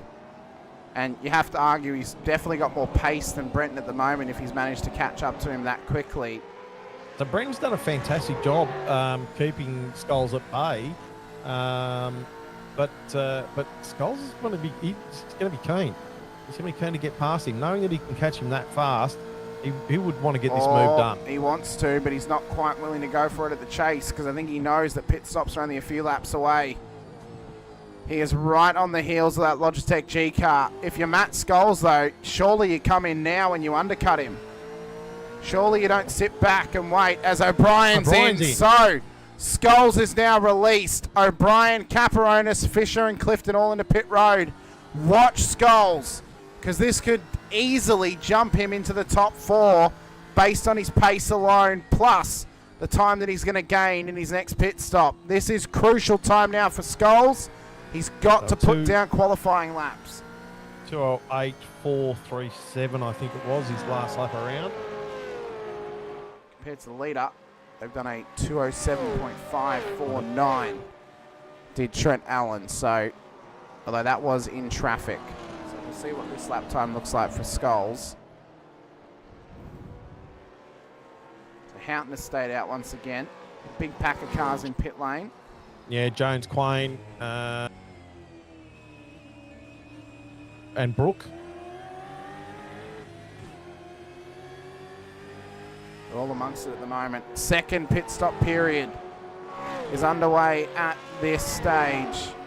What we're going to do is we're going to take this opportunity to go for a very quick ad break and hear the messages of the sponsors of the series, including the title sponsors, Racecraft Simulations. If you're in the WA area, head over to 16 Grogan Road, Perth Airport. Have a chat to John and the team. Check out some of the rigs they've got on the floor. Test them out for yourself.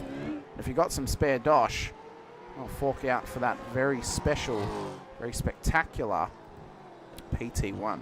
But don't go anywhere. We're back very shortly as the pit stops are happening here with more action of the Split 2 race for Season 25, Round 2. The Racecraft Simulations V8 Veterans.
Welcome back, ladies and gentlemen, to the Racecraft Simulations V8 Veterans for the Split 2 action of Season 25. Round 2 here at Bathurst. Race leaders into pit lane. Trent Allen, in ever so dominant form, will look to leave pit road as the prospective race leader. Matt Scholes has gone a lap longer to maximise the clean air that he currently has on the circuit. He was battling away with Brett O'Brien for quite a few laps, but now he is taking advantage of the clear road ahead of him to try and gain as many positions as he can post pit stop.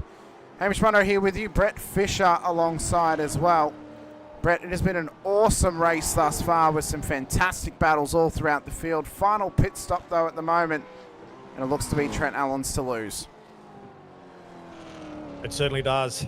With that sort of a lead, wow. You know, hey, what can you say? What could you say? Could hit the wall, a safety car could be called as well. That could really put a spanner in the works, but I think even then, he's looked so dominant up to this point and so untouchable that I don't even think a safety car would even affect him. It would literally take him hitting the wall and damaging the car for him to drop out of the race lead. That's right. The safety car would have to catch him first before getting him stuck behind it. But at this stage, Matt Scholes trying to build up some lead. Darren Crosby trying to do the same thing, as well as Brett Horsell. And there's Trent Allen, the provisional race leader at this stage of the event. Mark out. Needs to got some time. I wonder whether I've come in for my... I have. You have. I missed it. You're lucky. Yeah. So I blew a motor going into the elbow and had to roll it into pits. This was all downhill. Well, that's right. Houghton doing well at the moment. Tannick up a heap of spots. Kiddis is now back into the corrected P2 position ahead of Chad Viger.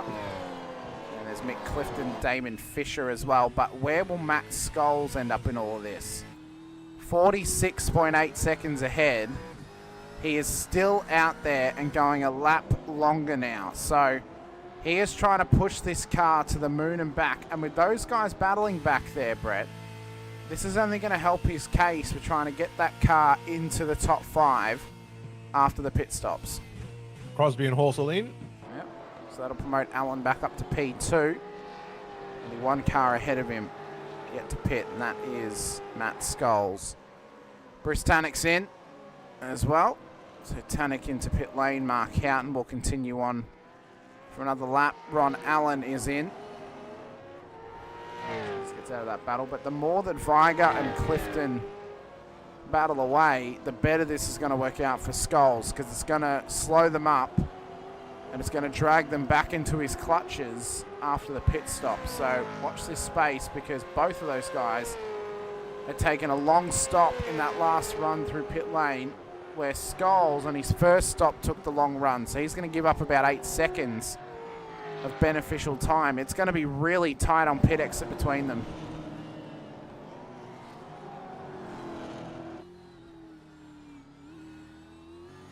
He runs it through the dipper. And Scholes is looking strong. Job going over. Yeah, fantastic job coming over the mountain.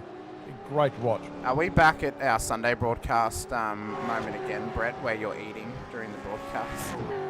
Yeah, sorry, my bad. No, you're good. You're good. What's on the menu this evening? Oh, just a bit of chocolate. Nice. What kind? Slices sticky toffee. Oh, thanks for offering, Brett. I'll take some. Righto. I'll see you when you get here a bit. How many hours? About 12 and a half hours. I think it'll be gone by then. Here we go. He's coming in pits. He's coming into pits. So we've got to keep an eye.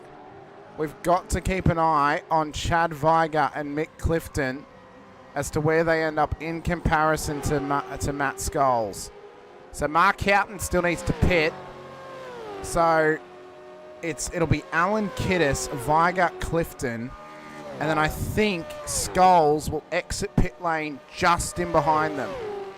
I think he'll be in the top 5, but he'll be right on the tail of Clifton after the pit stops. He's just entered the box now. So Viger and Clifton down towards the final corner. I think they're going to get him before the pit exit. So they should stay ahead because he's still up on the jacks right now. So both of them are going to get him. What about Damon? Does Damon get him as well? Or is he going to be in the top 5? He's just dropped now. So Fisher's going to get past. But Skulls is going to be on an almighty chase down of Damon Fisher for P5 in this race.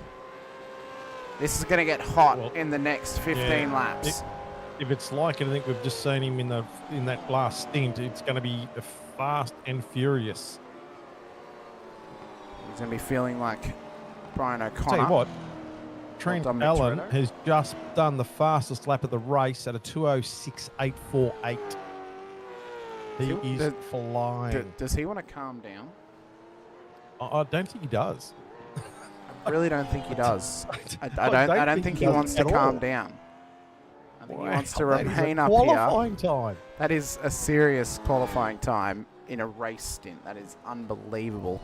At this stage of the race, he has led the most laps. He's led 33 to this point, so he'll cop himself an extra point for that.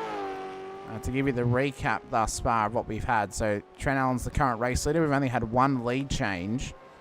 That was very early on. That was during the pit stop period. That was when Skulls went past Allen. Lap 36 of 49. So we have got 14 laps to go when we cross the start-finish line. Still a good 28 minutes left and a little bit of change of racing left to go. It's been gorgeous conditions here tonight. 64 degrees Fahrenheit, 18 degrees centigrade. No humidity to speak of. It's been a fantastic event thus far, and one that has been. I actually thought during the race that my spotter was actually saying the temperature was up around about 26 or 27 degrees. I think that's the ambient temperature, so the track temperature would have been around there. Mm.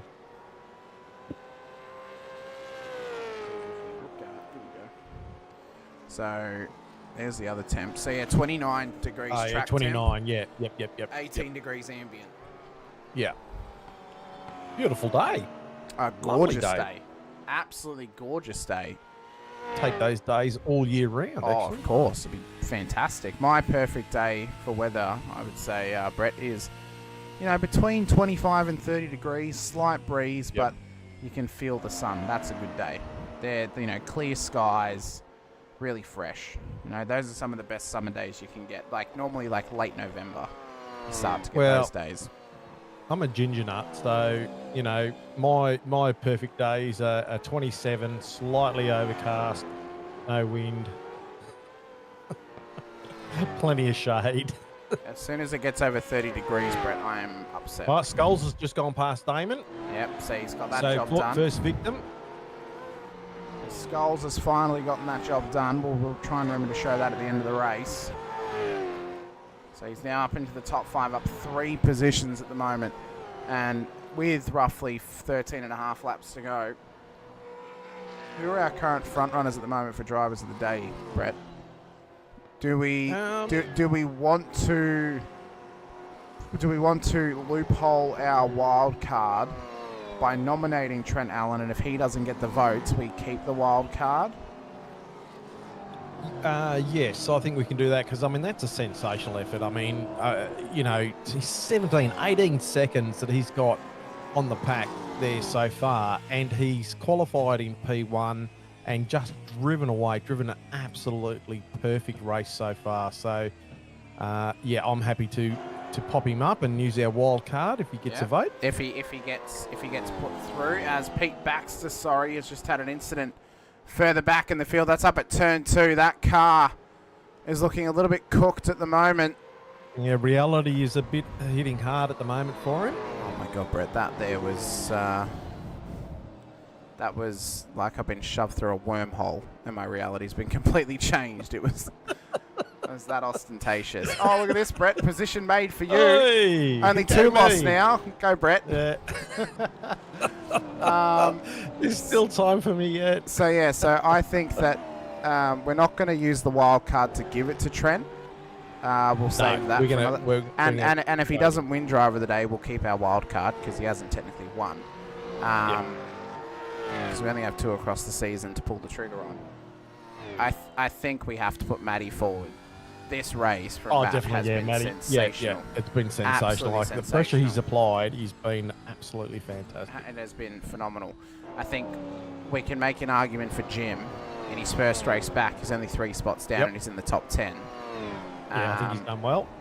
And then I think maybe we even look at maybe a Simon Heddersheet or hell, maybe even Bretton O'Brien for holding Scholes off for so long, because Scholes is on a rampage and Bretton held him off for nearly 10 laps. Yeah. Yeah, no, I like putting up Brenton for the purely the battle that he had with Scholes was absolutely sensational to watch, and for him to be under that much pressure and not crack, I think that's worthy of drive of the day. All right, I'll keep those in mind then. Before we need to put them forward. At this stage though, we're lap 38 of 49, and O'Brien is being put under pressure here from Chris Blanchard for the final top 10 position on the road.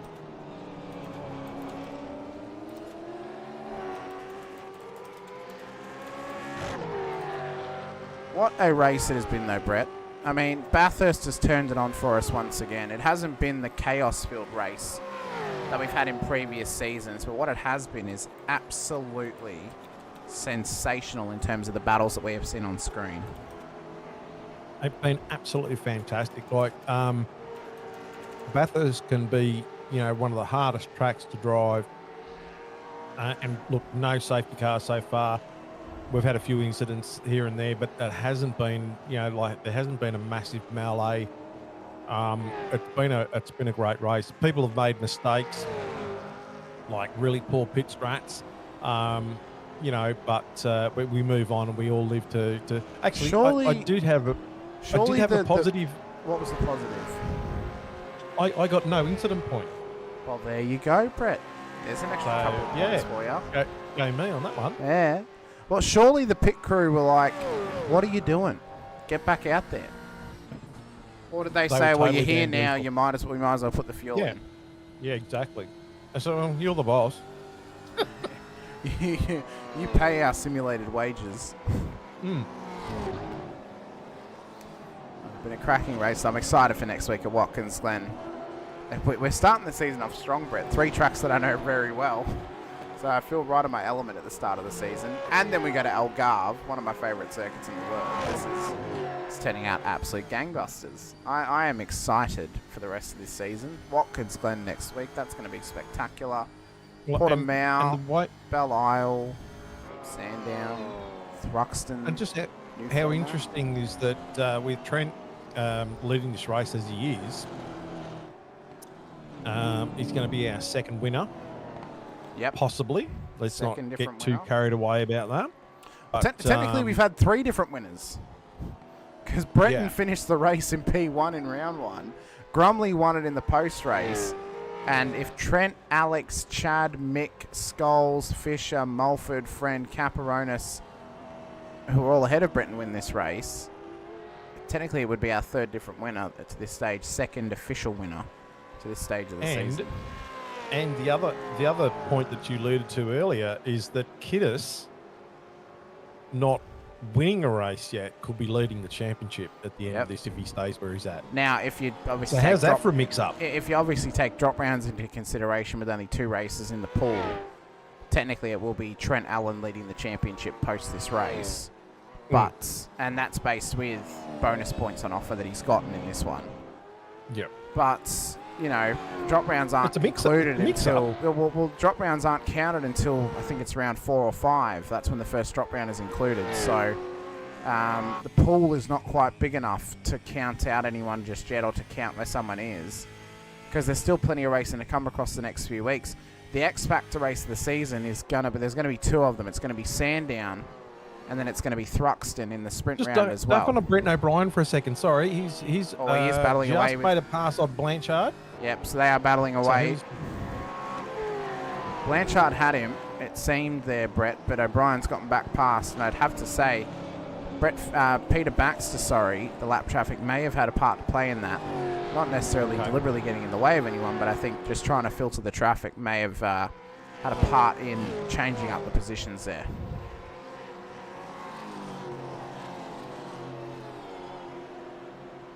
It's been a great race thus far, though, but Jeremy Bush is off the road. So is Sean Cullen at the end of the chase. So both of those guys have had a traverse off track. And now they have to get running once again here, Brett. As Sean's back into pit lane now for his third stop and final stop of the race. I tell you what, the pit crews are scratching their heads with these guys here tonight. I tell you that right now. You know, if you were paying them for every tyre change, Brett, they're getting their money's worth tonight. Yeah, that's it. Yeah, we just wanted new tyres. Give us more tyres. More tyres, please. Fresh rubber. Unbelievable. Unbelievable effort. Brett Taylor, at the moment, we haven't really shown him too much tonight, though. On the heels of Rick Viger, who still needs another stop in this race. But Brett wants a move. He's feeling the aura of Peter Brock as he came up to Brock's Skyline in the Tirana Marlborough livery off the A9X. But he's starting to apply some pressure. It almost sounds like a combination of a cigarette and beer. No, it's a New Zealand. It's a New Zealand smoker. I know it's yeah, but brew. Yeah. You hear what I'm saying? I'm hearing what you're saying. I am. You're not vibing with it though. It's so instead of an IPA, is it an ITA? Indian tobacco ale. I mean, yeah, could be. They've infused the barrel with tobacco. I mean, it's canned on the thighs of Colombians. Oh my god. Grown in the fields of the West Indies. They didn't use hops, they used tobacco plant. Oh, it is off the rails. Matt Monday's down to pit road as well on board that fishy cart. Feeling like a fish out of water at the moment. He's down 5 positions and trying to reel something in for this race. Unbelievable. I'll tell you what, though, I wasn't the only 3-stopper. No, there were a couple. Michael Jones, Matty Stoyles, Pete Baxter. Now, there might have been a couple of them due to damage, Brett. But strategic-wise, I think there were a couple who went for 3-stoppers. Unfortunately, unless you've got the pace to match a 3-stop, or there was an early safety car and you decided to come in from the back of the field, like, for my money, one of the best strategies there could have been was if there was a safety car lap one, you come in, you take fuel, you don't count it as a CPS. But all of a sudden, you offset your strategy completely to everyone else, and actually, you'd probably gain a good 10 to 15 positions if you kept the car clean throughout the whole race. Yeah, because your time in pits when you're doing your compulsory is going to be so much shorter than everybody else. So exactly, and you could go one even further, take a significantly shorter stop on your first stop, after that, get track position, and then take your regular stop afterwards and remain in the position you're in. I mean, you know, it's be a really good balancing act in that way. Friend right up on the back of Mull here. He is hot on him. Yeah, he looks like he wants this. You know, yeah, Craig, maybe I need to get a pit, you know what they call them? Pit crew. A pit crew. A manager or spotter or someone, someone other than myself. I know a certain spotter who spots for his team, Brett, so, you know. I'll let you figure that one out. I need to find some. Craig Friend will be away the next couple of weeks, actually, so he's trying to end his first part of the season strong before heading away. I'm just going to assume he's going to Bathurst because he's away for round 3 and 4. He will return for round 5 when we head out to Detroit Belle Isle. Looks like Mulford just feeling the pressure a little bit. Always we've got. That's Ron Allen in the. He must have found a rock. Yeah, he did. Wrong part of the track though, but yeah, I didn't realize Dwayne Johnson was in Bathurst this week. He must have found him. Was I saying Mulford just feeling the pressure a little bit, just the attitude of the car, just sort of getting a little bit stepped out there. So Friend is definitely Friend just clipped the wall. That was a big hit from Friend. Yeah. He is pushing that car hard. It'll be 6 to go when we cross the line, Brett. Just seen Damon in position 6 as well. Like he's dropped about 7.5 seconds off the back of Scholes. So his race has definitely plateaued. It has I just a wonder little if he's bit. just struggling with the pace at the latter end of this race. Yeah, Have a maybe look just at his trying to last lap maintain. It was a time. 209.02 the lap 209, prior. yeah. What's this lap time going to be for him? 209.5, so he's definitely backed off. Yeah. Yeah.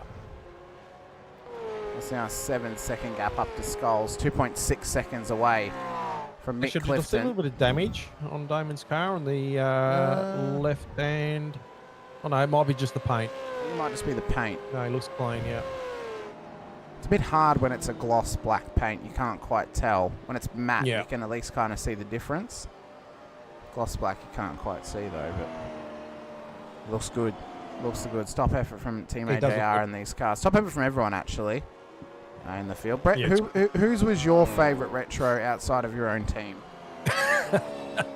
Because I didn't claim my own team when I said No, it. no. I like this. I like this just purely because it's different. Oh, Rick Flags off the road. Don't. Okay, outside of your team and your brother. Who's your favourite? Okay, mate. I've told you already I've got a memory like a sieve. You'd have to flick through all the cars and Okay, go, yeah, I like that one. All right, we'll run through them. I like that one. I like that one. So there's Mick Yeah, Clifton's. I'm not. I know you're on the shells. It's my era. It's good, but it's my I'm not a era of shell- supercars. I've never been a shell guy. This is literally Yeah. this is the only one I've ever liked of the shell cars. Yeah. Like that's been like one of my favorites. The other ones they look Yeah. okay, but I always thought this one was really special. Obviously there's Fishers, Caperonis in the 98, 99 car, Blanchard in the HDT entry, Pete Baxter just in behind in the Südspeed Auto car as well. Randall in the Nissan as he comes down. There we go. There's a better angle of it. Randall. I tell you what, it does look like a Nissan as it's coming at you too. I know, right? The Mustang really suits the Nissan. Yeah, look. it does. Yeah. Header sheet in that Bottle-O retro as well. I'm trying to think who else has got a retro. Ben Brooks got one in that Kmart entry as well. Scott Weston in the Yourself, I like- Henson and Bedges. I don't mind the Henson and Bedges. I like the deep cuts, like you mentioned before too. There are some real good deep cuts in this field. Yeah. I must say, like, some proper deep cuts out there. That's not a bad one either, that one. No. Not as much of a deep cut, but it's a really nice No, but throwback, it's I must yeah. say. Yeah. I'm not going to base it off of deep cut personally. Like, if I did, No, it'd no, be the no. Aussie Mail car, but like, Yeah, I like the Aussie. I mark. don't want to One. base it strict. Oh, well, that's your one, so you can't vote for that Yeah, one. that's a good one. That's a good one. I was always a Perkins fan, so The you Perkins know, one I- is I nice, think- although it is missing its front end. Yeah. I've always been a Perkins fan, so It is a good look. Actually, I tell you what, the deeper cut of Perkins cars would be like the 0102, where they had the black and the silver, like the different colours Yeah. for the top of the cars. That would be the real deep cut. So we've only got a look, few there's laps to go, but there's some absolute There's some all-timers out there.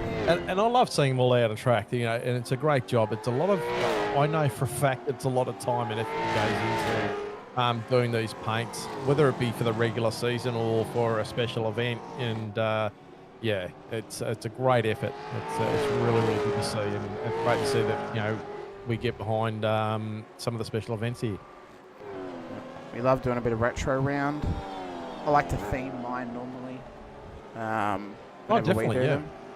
Now we've done now we've done Nissans. We previously did SBR cars for, I think it was Sandown a few years ago. When they had the team retros, that was great because I just had to put old team cars on track. So Well, I only did 2 skins this season for the retro round, where last season everyone had a different car, so that was a pretty big effort. But yeah, I cheated a bit. I just did 1 skin for the Ford, 1 skin for the Holden, for the Chevy. yeah, I mean, I could have done that, but I don't know.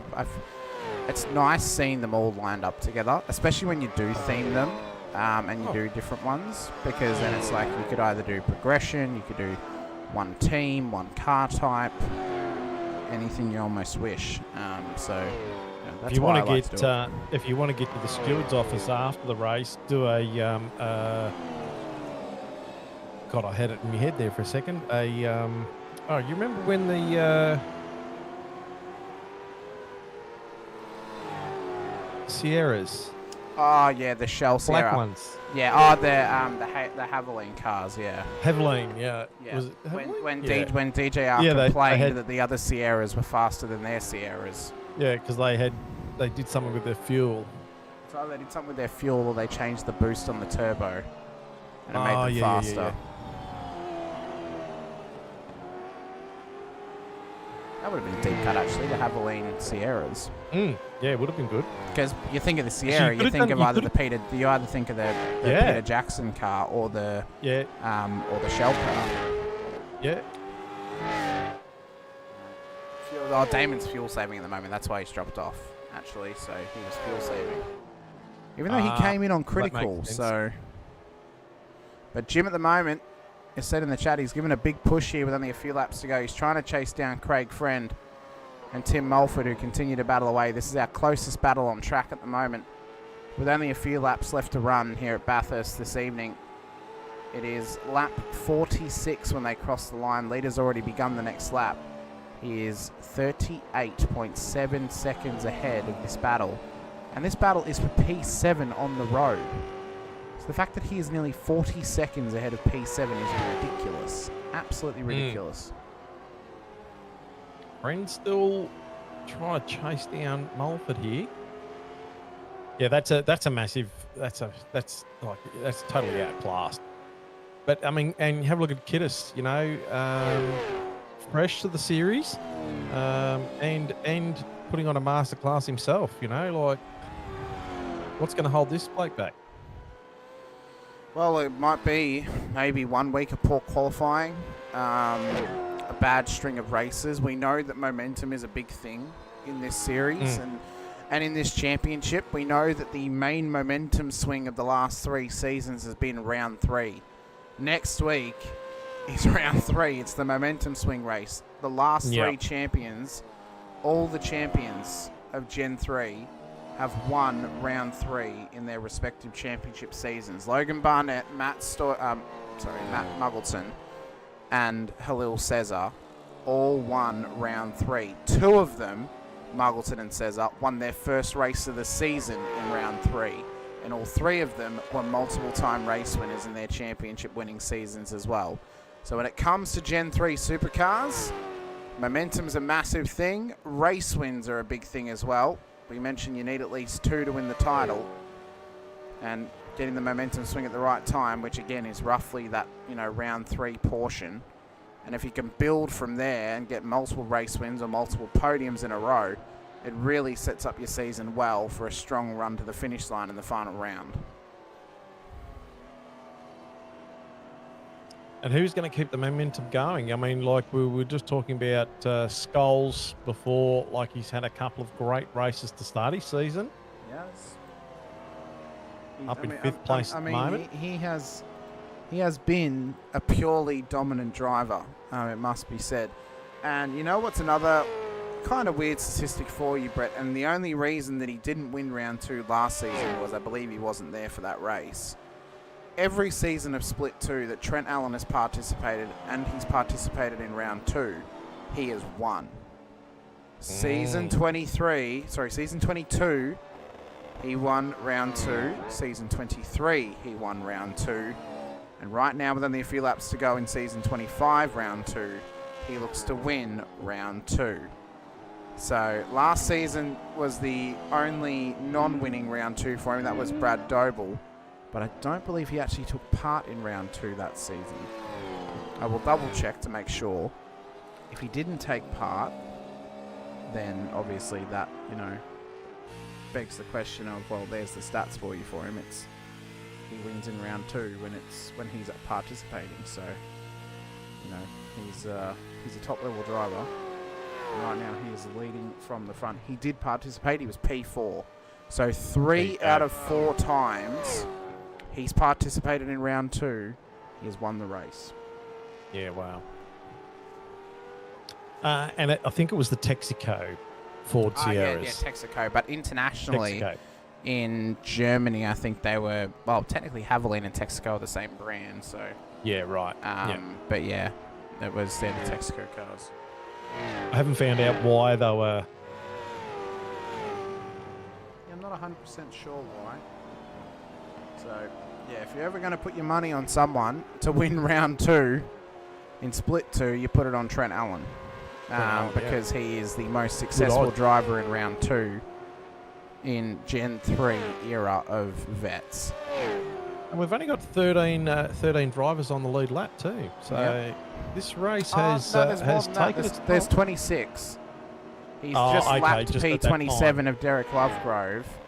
Yeah. But like there's only a few drivers who have crossed the line to start their next lap. So, start the next one. Yeah. But yeah, technically he hasn't lapped up to P13 yet. Next car on the road for him is Rick Viger, who risks going a lap down. Then it'll be Scott McKenzie, Matt Monday, Dave Arney, Mario Reale, Brett Taylor, and Ron Allen. But I'd say Scott McKenzie will probably be the last one he actually passes because there's 12.3 seconds between him and the next car. If I looked at STK, that would have told me the correct information. I'm full of really good information tonight, aren't I? That's Unbelievable. right. That's right. The tower's just reading which drivers are currently on this lap. Yeah. No, that's so right. it just means that header sheet hasn't crossed the line yet to start lap 48. But it has been dominance personified. The month of September and into the start of October, it has been all about AITT Revolution E-Racing in the land of Australian sim racing. Won the ASR Bathurst 1000 with Trent Allen and James Scott at the helm. Won the last round of the Premier Endurance League Limited Series with a 1-2 finish, with Isaac Curtis finishing ahead of who? Trent Allen at the bend in their last round. And now into Bathurst with 1 lap to go. Once again, they will look to take another win at the mountain. And for Trent Allen to win his second Bathurst in the span of 3 weeks in what is an incredible effort. White flag though, final lap of the race. 6.2 Ks left to go. 293.8 Ks run and dusted at this point. And this here, basically, with a 22.5 second gap over Alex Kiddis, is, well, it's a wave lap for him. He will drive around, he'll parade, he'll wave to the fans, and he'll soak it all up once again, will Alex Kiddis. Oh, will Trent Allen. See, Brett, even I make mistakes too. No one's perfect. I claim I do. No. What a stellar drive, though. Like, I mean, look, you know, Trent Allen's done a fantastic job. As you were just saying before, Alex Kiddis has done another sensational job. You know, like, he started in P3 and possibly ending in P2. Chad was in qualified in P2, and he's in P3 at the current stage. So that's a stellar effort for these guys. Mick Clifton is up 1 spot at the moment. Matthew Scholes are up 3 spots from where he started. Damien Fisher down 2 spots. Tim Mulford is currently where he's qualified. So that's a great effort for him as well. Craig Friend up 1 spot. Jim Caperonis now down 3 spots. But even still, that is, considering the hiatus he's been on, that is actually a fantastic effort from Jim.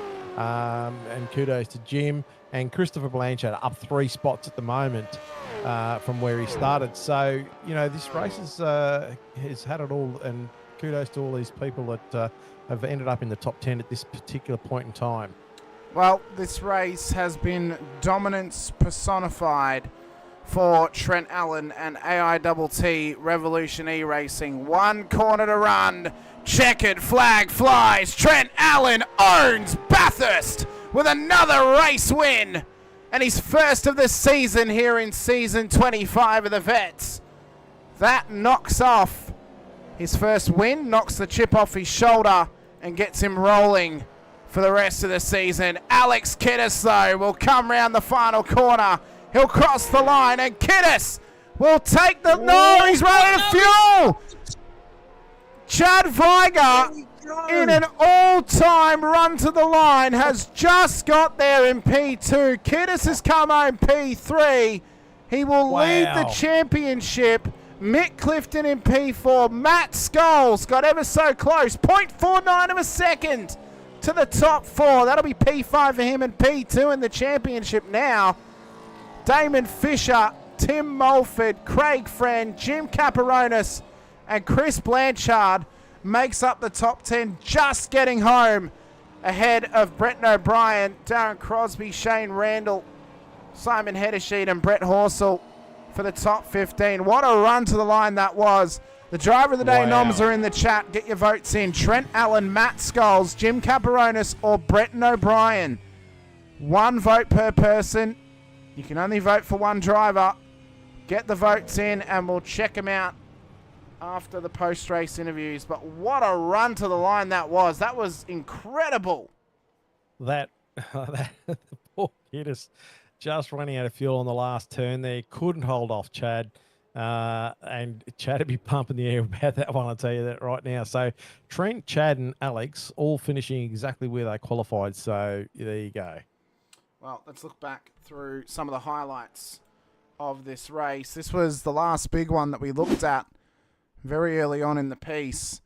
It was a little bit before this, actually, so let's just go back. Don't mind me as we go back through this. So off the road was Stephen Clark, and then through came, bang, Scott McKenzie right into the side of him. It was a big moment at that point of the track, and a big moment for Clark as well. I'm just trying to find the next one because not much happened after that before we got to our next moment. Clarkey just got a bit loose coming out, got onto the ripple strip, and the back just steps out sideways, and he shot across to the right-hand wall, and then has just come back across the track, unfortunately not holding those brakes. Well, there was this moment here, Brett, with you, when Randall exited pit lane, and it was a drag race up towards turn 2, but it was what happened after this with Matt Monday that then kind of made it a little bit more weary for them. Camera angle, Hamish. Here we go. So we're up towards turn 2, drag race up through there, and then Monday just catches the front of Randall's car, and both of them nearly make contact with the wall. I think Monday did clip the wall. He did somehow. Yeah, Randall's lucky to get out of that one cleanly. Very, very lucky indeed. We have Matt Stoyles have an incident further back in the field as well. This is how he lost that front end on board that Castrol entry. Came round the dipper and down towards Forest Elbow, and I'd argue, it's completely wrong actually. Got it loose and then into the wall. It wasn't that bad actually. I'm surprised that he's probably just loosened the clips off the front of that. So it wasn't a massive amount of damage, but I'd say that's just going to peel off there at high speed, I'd say. Yep, and there was this one here with Michael Quain locking up, nearly making contact with Mark Houghton. And off the road he went. Jim Caparonis had a minor off track as well. This was down at the Chase. Wild ride for him, and this was where we thought Scholes was going to get past Brett O'Brien. But what an audacious battle that was between them. Oh, if you recall, they ran a fantastic battle. I mean, ran side by side for a good couple of corners between them. And they somehow came out of it unscathed. I mean, it was an epic battle between them.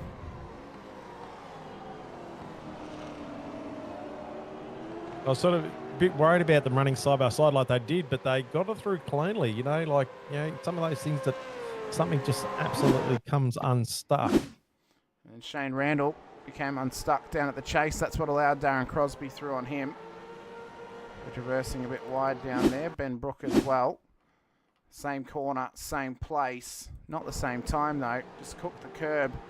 Minor off track. I'd say Michael Jones had a very similar... No, actually it's at the top. Okay. It's Michael Jones at the top of the mountain. Just a wild ride through McPhillamy. And had to try and get it pulled up and slowed up. Haven't there been some cars go through McPhillamy in a wild fashion over the years in real life? They really, really have been. Actually, some of the biggest crashes I've seen was down here with. Is that me finishing? No, this is Sean Cullen having an incident. Oh, okay. Good. Oh, no, not good, but, you know. Jeez, what happened there, Sean-O? Jeez. Got a bit loose. Damon Fisher as well. Another one to go off the road down at the chase. Just a little bit too much pace, it seems. Carried across the grass. Kept himself going as well. And I was trying to find where Blanchard and O'Brien were battling. Can't seem to quite find it, so that might have to be it. But what a race it was for this man right here, Trent Allen. We haven't got anyone in the booth waiting to come and have a chat to us. We've only had 3 votes for driver of the day, so get your votes in there. We're trying to make this democratic and give everyone an opportunity to vote for it. Come on, guys, vote up, vote up.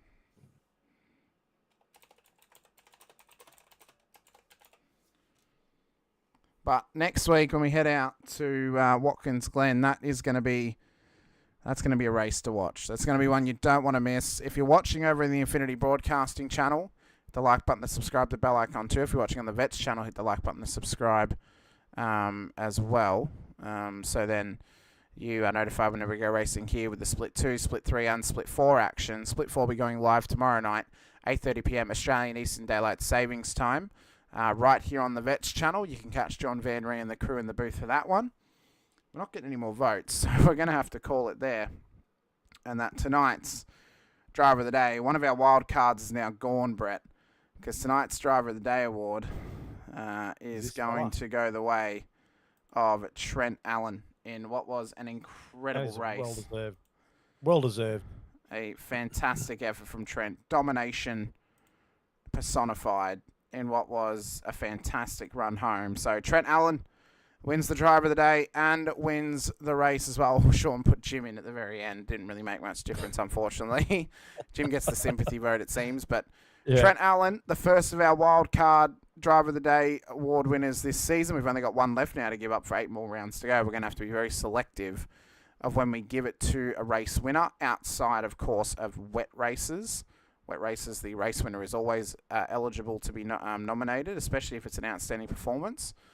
But Trent tonight was one of the best drives I've ever seen out of anyone in Split 2. That was dominant. That was, previously we've only seen drives like that out of the likes of probably Logan Barnett back in season 22. That there was prime time, ultimate driving. He didn't get much screen time, but that's because of how dominant he was.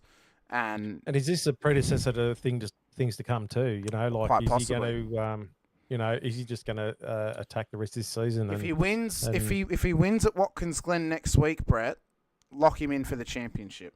Yeah, that's what I would say. Lock him in, because the stats around race 3 winner being the championship winner, and the fact that he has just dominated the mountain like that, says to me that he looks on absolute fire.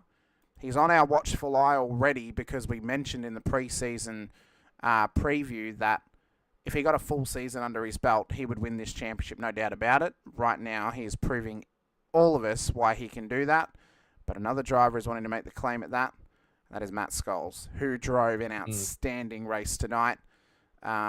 If not for the wild card and the fact that Trent could get nominated, I think Matt would have won Driver of the Day. So big props to Matt. That was a fantastic race from him. But Trent was just so much better. Oh, the attacking that he did, like lap after lap on O'Brien was absolutely stellar. Like it was, like, how it's like sometimes you see people just take opportunities, because the driver in front just got a little bit loose or something like that. No, that wasn't Matt at this point. He was attacking hard, So Brendan O'Brien did really well to defend him. But that was a stellar drive. It was indeed. Scholes. So Trent Allen comes home P1 on the road ahead of Chad Viger, who finished just ahead of Alex Kiddis by a little under 0.5 of a second after Kiddis ran out of fuel on the line. Mick Clifton comes home P4 ahead of Matt Scholes, with Damon Fisher in P6 ahead of Tim Mulford, Craig Friend, Jim Caparonis in his return race to the Vets, and Chris Blanchard made up the top 10. Brett O'Brien, Darren Crosby, Shane Randall, Simon Heddersheep, Brett Horsell, the top 15 ahead of Bruce Tannock, Mark Houghton, Ben Brooks, Scott Weston, Ron Allen for the top 20 here this evening. Back to Brett Taylor, Dave Arney, Matt Monday, Mario Reale, Scott McKenzie for the top 25, Rick Feiger, Derek Lovegrove, Brett Fisher, Jeremy Bush, Peter Baxter for our top 30, ahead of Michael Jones, Sean Cullen, Andrew Hoffman, Matt Stores, Michael Quain, and Stephen Clark at the back of the field. And after all that, Brett, I think you actually gained a position in this race. I did. You gained one I don't know position. how. After your three-stop strategy, you gained one position. Wow. What a strat. What a strat. Unbelievable. Let's try not to do that again, boys. Well, we want to thank everyone for joining us here tonight for round 2 of season 25 of the Racecraft Simulations V8 Veterans action for Split 2. We mentioned already, please hit the like button and subscribe, the bell icon too on the Vets channel so you're notified whenever we go racing with Split 2, Split 3 and Split 4 action. Go and subscribe to SimSpeed as well so you're notified whenever they go racing live on the Thursday night with the Split 1 action. If you're watching over at Infinity Broadcasting, or if you're watching on the Vets channel too, head over to Infinity Broadcasting, hit the like button, and subscribe, the bell icon as well, so you're notified whenever we go racing on the channel. Next up on the docket for you, Monday night, 7:50 p.m. Australian Eastern Daylight Savings Time. We're going racing out at Chicago Street Circuit for the VRS Porsche Cup Series. Myself and Brett O'Brien in the booth to call the action with that one. A massive thank you to Brett Fisher alongside me once again this evening. Next week, we're heading out to a former street circuit, now permanent race course in the state of New York, to Watkins Glen for round 3. The boot is calling our name. Who's going to lace their way to victory, or who's going to get stomped on in the process? Only time will tell. Big shout out to all the series sponsors, including the title sponsors: Racecraft Simulations, Logitech G, Parramatta Isuzu Ute, Player One Sim Gear, Nova Sim Sports, Südspeed Gloves, LGC Images, and M1 Used Cars with the Driver of the Day award tonight. It went the way of the race winner Trent Allen. Next week, it could go to you. But for myself, Hamish Munro and Brett Fisher alongside, appreciate your time, appreciate you being here with us once again. And until next time, stay safe, drive hard, and as always, bye for now. With lines screaming, tires bleeding, virtual cubes, the motor's breathing, engine thunder from down under, piston fire, turn asunder, put your name in lights.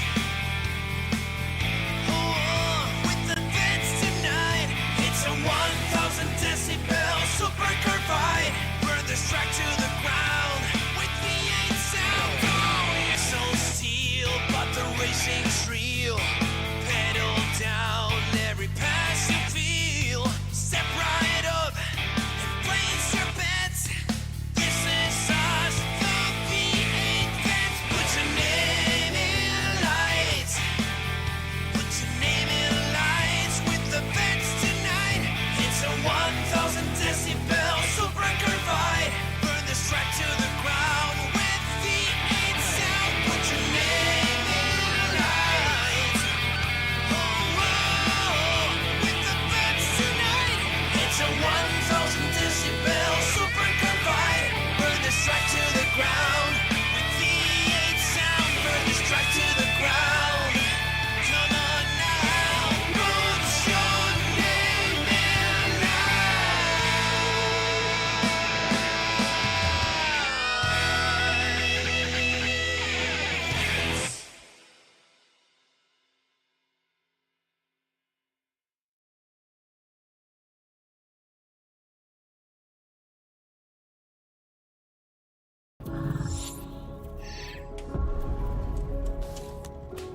The Racing Series is a new milestone in Logitech G. All the great old wheels, the G29, the G920, the G923, they all have their own unique way of connecting to each other, but there's no room for expansion with those products.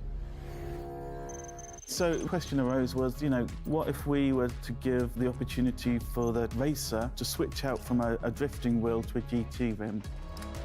With the wheel hubs that we created, that's got a very specific button set, but you can replace any of the steering wheels. And the real lovely aspect to this was we could give the user, driver and the racer the opportunity to experience different genres of race. That allows drivers to craft high quality, customized setups that resonate with your individual racing style. When we start with the design, we always start sketching. Very often, once we've got sketches, we start discussing with engineering We had 3 rounds of engineering testing or user testing where we invited in users from sim racing, and every single round of feedback we refine, the product based on what they tell us.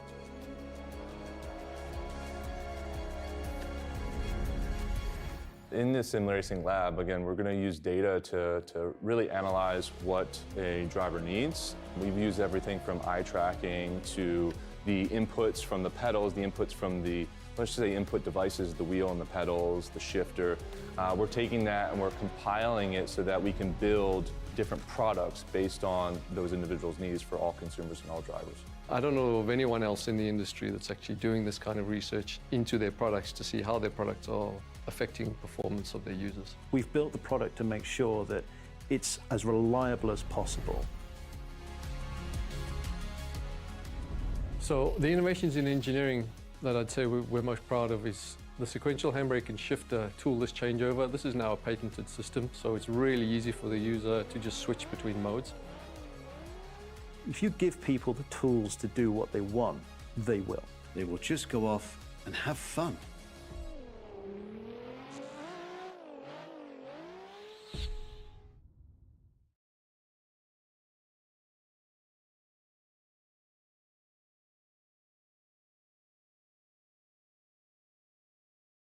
Introducing the Rackraft PT1, custom-built full chassis racing simulator.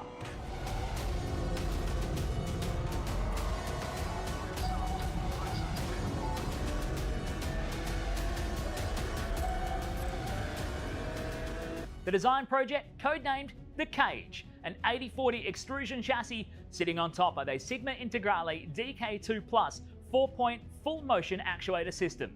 No compromises in the cockpit of the PT1 simulator. To maximize the experience, we start with a 49-inch ultra-wide monitor for the greatest field of view in a small footprint of the simulator, down to the SimuCube wheelbase that's tucked up and behind the monitors with SimCore extensions to get things out of the driving area. Everything is connected to a Cube Controls GTX steering wheel with the built-in dash and all the extra button functions available at your fingertips. Driving through the Raceworks S1 pedals, the potentiometer throttle and the 2 hydraulic pedals for brake and clutch ensures you maximize the feel underfoot, and seating yourself into an OMP HTER bucket racing seat with OMP belts connected to a G-belt tensioner to provide that extra feeling and the heightened experience while you're driving. Additional interfaces and accessories in the PT1, we have twin butt kickers, one on either side of the OMP seat, as well as a Jinx sequential shifter, the SimPush Race Logic timer to the left-hand side, a Racecraft built-in WinSim kit with Philips Hue lighting and a built-in soundbar, plus the OMP SideNet to finish off the experience in the PT1. The Racecraft PT1, build number 1, the ultimate in sim racing experience, combining the best products in the market with the passionate, no-compromise approach that goes beyond racing simulation.